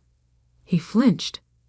I was weak, afraid of losing everything if Victoria exposed my early frauds to the board. But in trying to protect our wealth, I lost something far more valuable. Your soul, my daughter. Silence filled the room. Through the windows, I could see federal agents leading the last of Victoria's conspirators out of the mansion. I reviewed the plea agreement. I said finally, "You'll avoid prison by forfeiting your shares and testifying against Victoria. The company will need a new CEO." He nodded wearily. "Marcus and Andrew are going to prison. Victoria will follow. It's over." "No," I said quietly. "It's just beginning." I handed him a folder, my plans for restructuring Sullivan Enterprises, clean energy investments, technological innovation, legitimate charitable work. Everything the company could have been without Victoria's corruption. "You're taking over," he said. It wasn't a question. "I own controlling interest now. The board votes tomorrow, but it's a formality. The real question is, will you help me?" He looked surprised. "You want my help? After everything?" "Not as CEO, not even as an executive, but as my father." I met his eyes. "If you're ready to be that again." For the first time in 20 years, I saw tears in his eyes. "I don't deserve a second chance." "No," I agreed, "but I deserve a father. And this company deserves a chance to be something better than what Victoria made it." The next few weeks were a whirlwind of change. Victoria, facing overwhelming evidence, accepted a plea deal, 20 years in federal prison. Marcus and Andrew got lighter sentences in exchange for their cooperation, but they would still spend years behind bars. The board voted unanimously to accept my leadership, especially after I presented evidence that Sentinel Securities' profits could help offset the losses from the foundation's collapse. My father, true to his word, took a humble role as an advisor. Each morning, he would arrive early to help me review contracts and strategic plans. Each evening, we would have dinner together, just the two of us, rebuilding 2 decades of lost time. 1 month after taking control, I stood in the mansion's foyer, watching a different kind of photo shoot. This one was for Forbes magazine, a cover story about the transformation of Sullivan Enterprises. "Ms. Sullivan," the photographer called, "would you like your father in this shot?" I looked at the man who had once chosen wealth and power over his own daughter. He stood uncertainly to the side, just as I had done so many times before.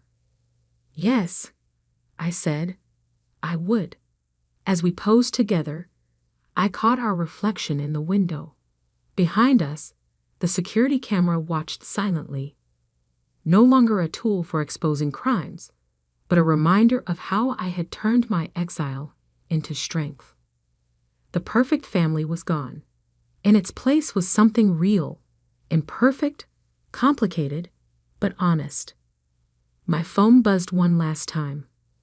A message from James Carter. Victoria's appeals were denied. It's really over. I smiled, looking at my father as he proudly straightened his tie for the photo. No, I whispered. It's just beginning. Because sometimes the person they try to erase becomes the person who writes the ending. And in this ending, the forgotten daughter didn't just survive, she triumphed. The security cameras had seen everything, but more importantly, they had shown me who I really was. Not a victim, not an outcast, but a woman strong enough to turn 20 years of exclusion into an empire of her own. And this time, I wasn't just in the family photo. I was the one taking it. The invitation to the annual Sullivan family reunion sat on my desk, its gold-embossed lettering catching the morning light streaming through my penthouse windows. 15 years of carefully maintained deception were about to end, and oddly enough, it wasn't even my choice. I picked up my phone and reread the email that had triggered everything. Forbes 30 under 40, the new face of digital art. Sophia Sullivan's NFT empire reaches $3.8 billion valuation. The article would be published tomorrow, just 2 days before the family reunion. My carefully constructed facade was about to shatter, and there was nothing I could do about it. Miss Sullivan? My assistant's voice came through the intercom. Your brother Marcus is on line 1. Again. Of course he was. He'd been calling nonstop since the press release went out to major publications. I took a deep breath and picked up the phone. Hello, Marcus. What the hell, Sophia? He didn't bother with pleasantries. I just got a call from Business Insider asking for a comment about my billionaire sister. Want to explain that? I leaned back in my chair, looking out at the Manhattan skyline. I guess you'll have to wait for the article like everyone else. Cut the crap, he snapped. All these years, you've been letting us think you were barely getting by. Mom and Dad have been worried sick about you. I couldn't help but laugh. Worried? Is that what you call it? The constant lectures about getting a real job. The snide comments about how I'm wasting my potential. They were trying to help. No, they were trying to control me. Just like they tried to control you, and you let them. Silence fell on the other end of the line. Marcus had always been the good child, following our parents' carefully planned path. Business school, MBA, joining our father's investment firm. The golden son who never strayed from the script. Just tell me one thing, he finally said. How long? How long have you been hiding this? I stood up and walked to the window, watching a private helicopter land on a nearby building's helipad. My helicopter, actually. One of 3 I owned. Remember when I moved to that tiny studio apartment in Brooklyn? When you first started with your digital art nonsense. That was, he paused, calculating. 15 years ago. That's right. Everyone thought I was crazy, throwing away my finance degree to doodle on computers, as Dad called it. But what none of you knew was that I'd already sold my first NFT collection for $50,000. $50,000? Back then? And 6 months later, I sold another for $200,000. By the time Dad was telling everyone at Christmas dinner that I was going through a phase, I had my first million. I could almost hear him doing the math in his head. But you still borrowed money from Mom and Dad for rent. You drove that beat-up Honda until last year. I never borrowed money from them, Marcus. I asked them to invest in my company. They refused, loudly and repeatedly. The Honda was a choice, not a necessity. Just like this penthouse was a choice. and the private jet, and everything else I kept hidden from all of you. Private jet. His voice cracked. Jesus, Sophia. How rich are you exactly? I smiled, remembering all the family dinners where they treated me like the poor relative. The way our younger sister Olivia would ostentatiously pick up the check, making sure everyone knew she was helping out her struggling artist sister. The Forbes article will say $3.8 billion, but that's a conservative estimate. The real number is closer to 5. The sound Marcus made was somewhere between a gasp and a choke. Now, if you'll excuse me, I continued, I have a board meeting to attend. Oh, and Marcus? I'll see you at the family reunion. I'm thinking of making quite an entrance. I hung up before he could respond and pressed the intercom. Sarah, is everything set for the reunion? Yes, Miss Sullivan. The jet is fueled and ready. The car service is arranged for all family members to be picked up in Rolls-Royces. The venue has been updated to the private island as requested, and the NDAs have been prepared for all staff. Perfect. I picked up the reunion invitation again. For 15 years, I'd played the role they expected, the artistic black sheep who couldn't handle the real world, the daughter who needed constant reminders about financial responsibility, the sister who was pitied and patronized at every family gathering. But not this time. My phone buzzed with a text from my youngest sister Olivia. OMG Soph, please tell me this Forbes thing is a joke. What's going on? I left it unanswered. Olivia, who never failed to mention her 6-figure salary at every family gathering. Olivia, who loved to reminisce about how she'd made it, while her big sister was still finding herself. The intercom buzzed again. Miss Sullivan, your parents are both on the line. Tell them I'm in a meeting. I checked my watch. And Sarah, call the helipad. I think I'll take the chopper to the board meeting today. As I gathered my things, my mind wandered back to the day that started it all. The day I decided to hide my success from my family.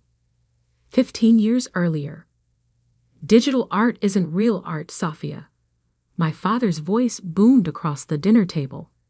And this NFT nonsense? It's a fad, a scam. No one's going to pay real money for pictures on a computer. I sat there, 22 years old, fresh out of college, trying to explain my vision to my family. The same family that had paid for an Ivy League finance degree they expected me to use at my father's firm. Actually, Dad, I just sold my first collection for. Enough. He cut me off. I don't want to hear about your little hobby. Either you come work for the firm like we planned, or you're on your own. No more support, no more safety net. My mother reached across the table, patting my hand condescendingly. Sweetie, we just want what's best for you. You need stability, a real career. I looked around the table at their faces, my father's disappointment, my mother's concerned frown, Marcus's smug smile, Olivia's barely concealed disdain. That was the moment I made my decision. I wouldn't tell them about the $50,000 sale, or the 3 galleries that wanted to represent me, or the tech companies reaching out about collaborations. You're right, I said, standing up. I need to figure this out on my own. 2 weeks later, I moved into the smallest, cheapest studio apartment I could find in Brooklyn. My family assumed I was struggling, living on my savings, too proud to admit defeat. In reality, I was building an empire. The first year was intense. I worked 18-hour days, developing my artistic style, learning about blockchain technology, building connections in the crypto art world. My first major collection, Digital dreams in binary, sold out in hours, bringing in $1.2 million. I took that money and invested it back into the business, hiring developers, creating new platforms for artists, innovating in ways the traditional art world couldn't imagine. But every time I visited home, I drove my old Honda, wore simple clothes, lived the part of the struggling artist. "At least let me help with your rent," my mother would offer, while my father shook his head in disappointment. "No thanks, Mom. I'm doing fine." And I was more than fine. By the end of that first year, my net worth had hit $10 million. By year 3, $100 million. But to my family, I was still just Sophia, the dreamer who couldn't face reality. Now, 15 years later, as I stepped into my private helicopter, I thought about how it had all spiraled into something bigger than I'd intended. The little deception had become a massive secret, and in 2 days, everything would change. My phone buzzed again, a message from my father. "We need to talk now." I smiled and turned off the phone. They'd have to wait for the reunion. After 15 years of hearing about my failures, they were about to learn about my success. And I was going to make sure it was a revelation they'd never forget. The Forbes article dropped at exactly 6:00 a.m. Eastern Time. I was already awake, sipping coffee in my home office, watching the chaos unfold on my multiple screens. Digital art revolutionary. How Sophia Sullivan built a multi-billion-dollar empire in secret. The headline was accompanied by a photo I'd specifically chosen for this moment. Me standing in front of my most successful NFT collection, wearing clothes that cost more than my sister Olivia's monthly salary. The article didn't just reveal my wealth. It detailed every success I'd hidden for 15 years. My phone exploded with notifications. First came the family group chat. "Olivia, is this for real? $3.8 billion? Marcus, I tried to warn you all yesterday. Mom, Sophia, please answer your phone. Dad, this must be some kind of mistake. Aunt Patricia, just saw the article. Is our Sophia the Sophia Sullivan?" I muted the chat and pulled up my emails. Hundreds of interview requests from major news outlets, investment opportunities, speaking engagements. But one email caught my eye. From my father's business partner, Albert Chen. "Sophia, I believe we need to discuss potential synergies between Sullivan Investments and your digital art platforms. Your father may have mentioned some concerns, but I assure you we can be quite flexible." I couldn't help but laugh. 3 years ago, I'd approached their firm about a partnership. Albert had personally shown me the door, saying they didn't deal in internet pictures. My intercom buzzed.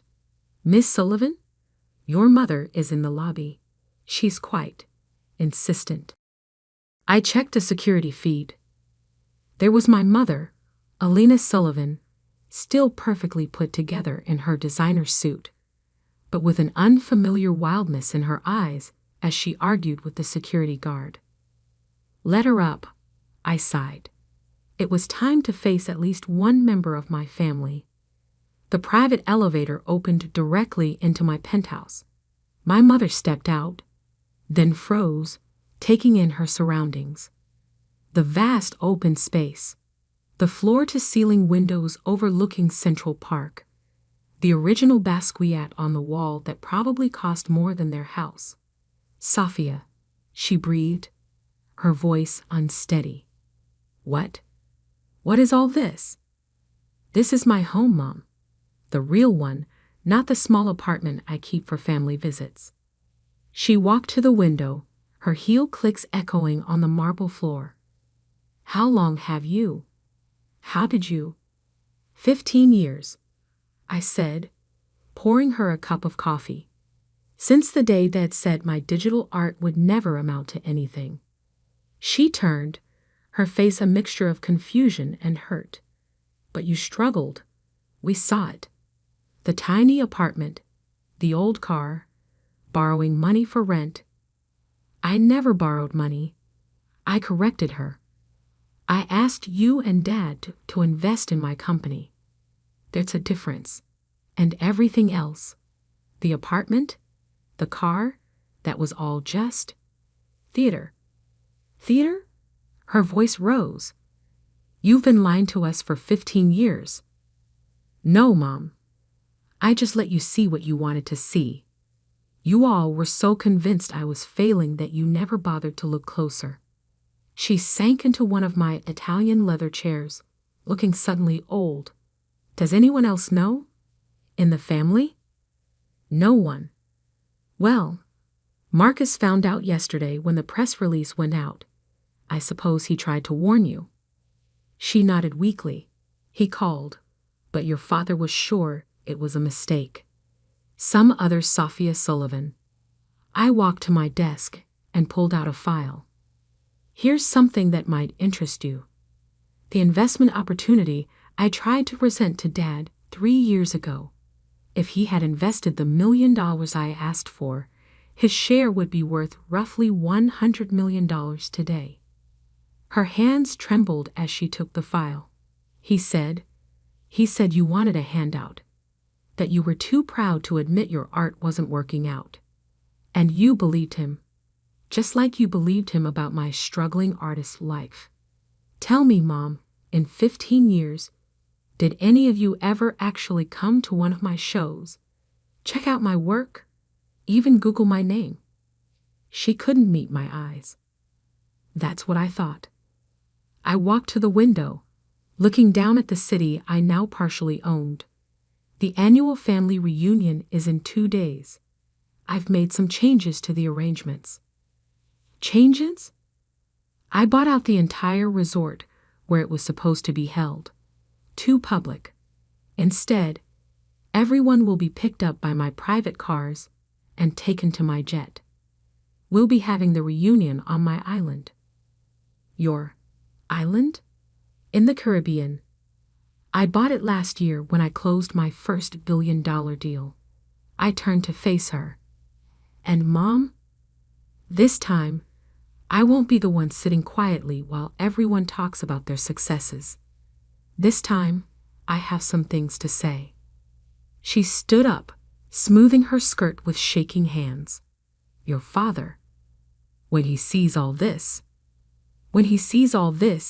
he'll finally have to admit that his little girl playing with computer pictures built something bigger than his entire family legacy. I smiled. And that's just the beginning. I walked her to the elevator, but before she could step in, I added one last thing. Oh, and Mom, that Bentley you've been dreaming about, but Dad says is too expensive. I bought 3 last month, just because I could. The elevator doors closed on her shocked face. As soon as she was gone, I called my assistant. Sarah, is everything ready for the reunion? Yes, Miss Sullivan. The island staff is prepared. The documentation packages have been assembled for each family member, showing exactly when they dismissed your investment opportunities and what those shares would be worth today. And the video presentation of your success timeline is ready. Perfect. I picked up my phone and finally replied to the family group chat with a single message. Looking forward to seeing everyone at the reunion.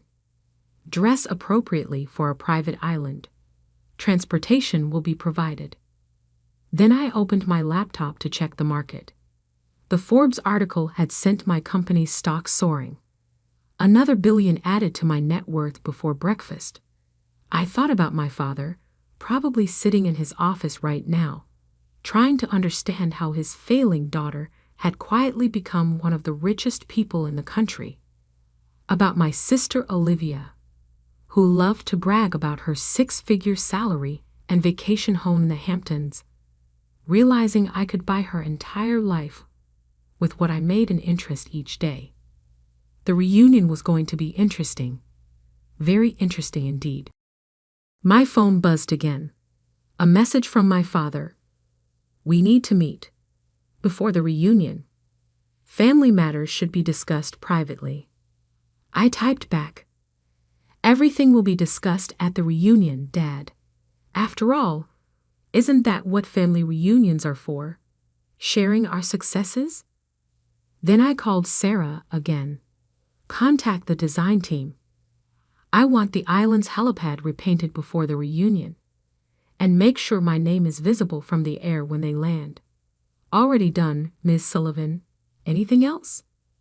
I thought about 15 years of condescension, of pity, of being treated like the family failure. Yes, make sure the Forbes article is framed and hanging in every room of the island resort. I want it to be the first thing they see, no matter where they turn. As I hung up, I caught my reflection in the window, successful, powerful, and finally ready to show my family exactly who I'd become while they were busy doubting me. The countdown to the reunion had begun. The day of the Sullivan family reunion dawned clear and bright.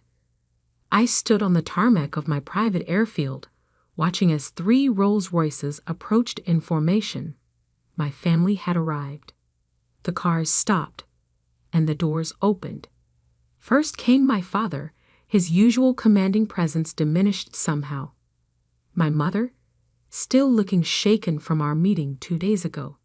Marcus, Olivia, and various aunts, uncles, and cousins followed, all wearing expressions ranging from shock to barely concealed resentment.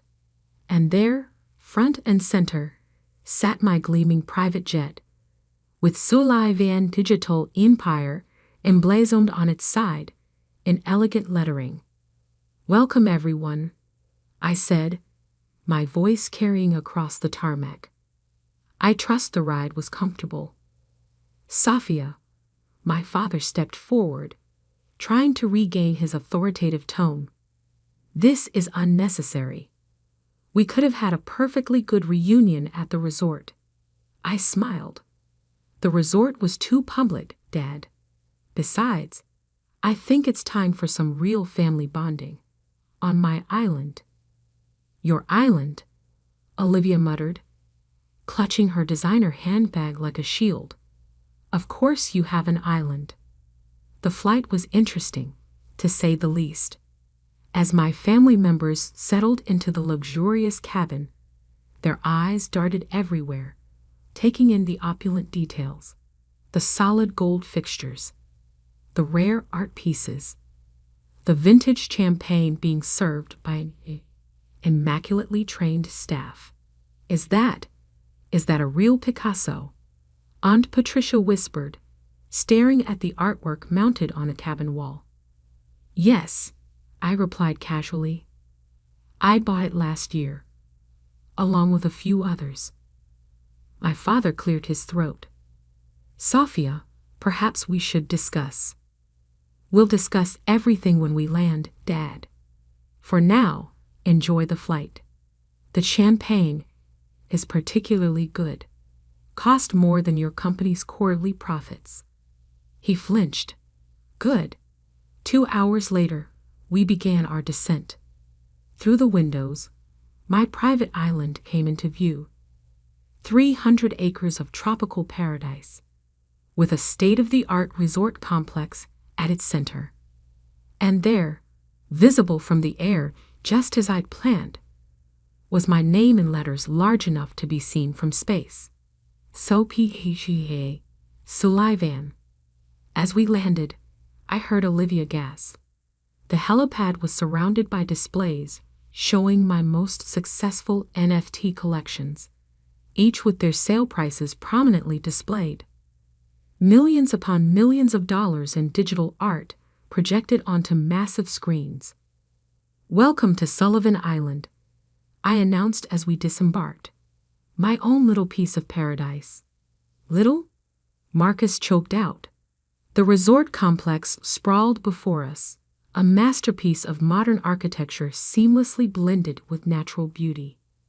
Everyone's rooms have been assigned, I continued. You'll find some reading material waiting for you. I suggest you review it before dinner. The reading material was carefully curated for each family member. For my father, documentation of every investment opportunity of mine he dismissed, along with current valuations. For Olivia, a comparison of her annual salary versus what I made in interest each day. For Marcus, details of how his firm had lost millions by refusing to work with my company. I gave them an hour to settle in and digest the information. Then I had them summoned to the main dining room. The room was a masterpiece of design, with floor-to-ceiling windows overlooking the ocean. A massive table dominated the space, each place setting probably worth more than most people's cars. And on every wall, that Forbes article, beautifully framed. My family filed in slowly, looking shell-shocked. They changed for dinner, but even their expensive clothes looked somehow inadequate in these surroundings. Please sit. I gestured to the table. We have a lot to discuss. Sophia, my father began as soon as everyone was seated. I think I speak for everyone when I say we're surprised. Surprised? I laughed softly. That's an interesting word choice. Not angry that I deceived you. Not hurt that I hid my success. Just surprised. We didn't know, my mother said quietly. You didn't want to know, I corrected her.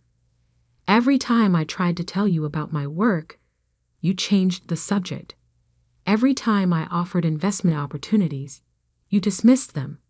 You were so convinced I was failing that you couldn't see my success, even when it was right in front of you. But the apartment, Olivia interjected. The old car. All those times you let me pay for dinner because you thought I couldn't afford it. I finished for her. Did you enjoy that, Olivia? Playing the successful sister. Making sure everyone knew you were helping out poor, struggling Sophia? She had the grace to look ashamed. Let me show you something, I said, pressing a button. Screens descended from the ceiling, displaying a timeline of my success alongside their dismissive comments over the years. 2008. Digital art isn't real art. Dad, my first collection sells for $50,000. 2010. When are you going to get a real job? Mom, company valuation hits $10 million. 2015. At least I can afford to help my sister out. Olivia, net worth passes $500 million. 2020. We don't invest in internet pictures. Dad's firm company valuation reaches $1 billion. Every doubt, every dismissal, every condescending comment, I said quietly. I remembered them all. And with each one, I built something bigger. Why? My father's voice cracked. Why hide it? Because you needed to learn something. All of you did. Success doesn't look just one way. Innovation doesn't follow your predetermined path. And sometimes, the child you wrote off as a failure might just be the one who succeeds beyond your wildest dreams. I stood up, walking to the window. Do you know what the hardest part was? Not the secrecy. Not pretending to struggle. It was watching you all celebrate mediocrity while dismissing true innovation. Mediocrity, Marcus bristled. Yes, mediocrity. You followed Dad's safe path, Marcus. Got the job he wanted you to get. Made the safe investments. And you, I turned to Olivia. You bragged about your 6-figure salary while I was making that much in minutes. That's enough. My father stood up. You've made your point. We were wrong. Is that what you want to hear? No, Dad. What I want is for you to understand. Really understand. This, I gestured to the luxury around us. isn't about money. It's about vision.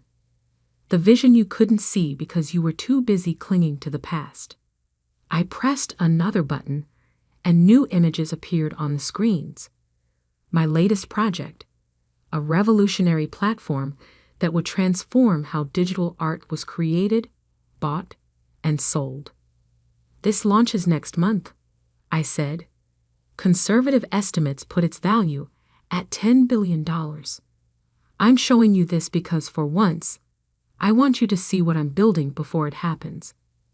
No more dismissing it. No more doubting. The room fell silent as they absorbed the implications. Finally, my mother spoke. We're proud of you, Sophia. We should have been proud all along. Thank you, Mom. But I didn't do this for your pride. I did it because it was my dream, my vision. And now, I smiled. It's my empire. So what happens now? Marcus asked. Now we have dinner. As a family. But this time, we'll do it my way. No more pretending. No more hiding.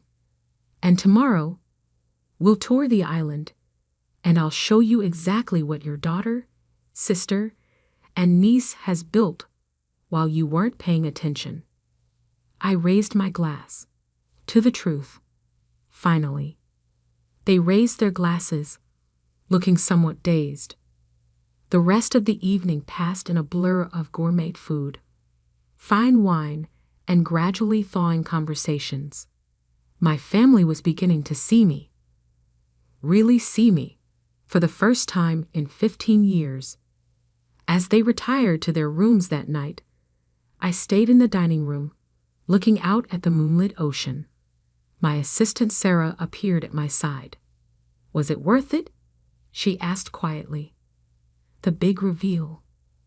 I thought about the looks on their faces, the shock, the realization, the gradual understanding.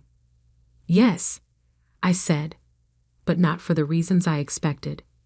It wasn't about proving them wrong anymore. It was about finally being free to be completely myself. And tomorrow, I smiled. Tomorrow, we show them the future. Their safe, predictable world of traditional investments and conventional success is over. It's time for them to understand that the daughter they wrote off as a dreamer wasn't just dreaming. She was building a new world while they weren't looking. Later that night, I found a note that had been slipped under my door, in my father's handwriting. I was wrong, not just about the business, but about everything. You didn't just succeed. You revolutionized an entire industry. I'm sorry I couldn't see it sooner. Dad. I placed the note in a frame, right next to my first NFT sale receipt for $50,000. A reminder of where I started and how far I'd come. The next morning, as I watched my family gather for breakfast, their attitudes subtly changed. I realized something important. Success isn't just about proving others wrong. Sometimes it's about proving yourself right. And sometimes, the sweetest victory isn't in the revealing of success, but in the quiet knowledge that you built something extraordinary while everyone else was busy doubting you. My phone buzzed with a news alert. Sullivan Digital Empire announces revolutionary new platform. The future was calling, and this time, my family would watch it unfold in real time. No more hiding, no more pretending, just success on my terms.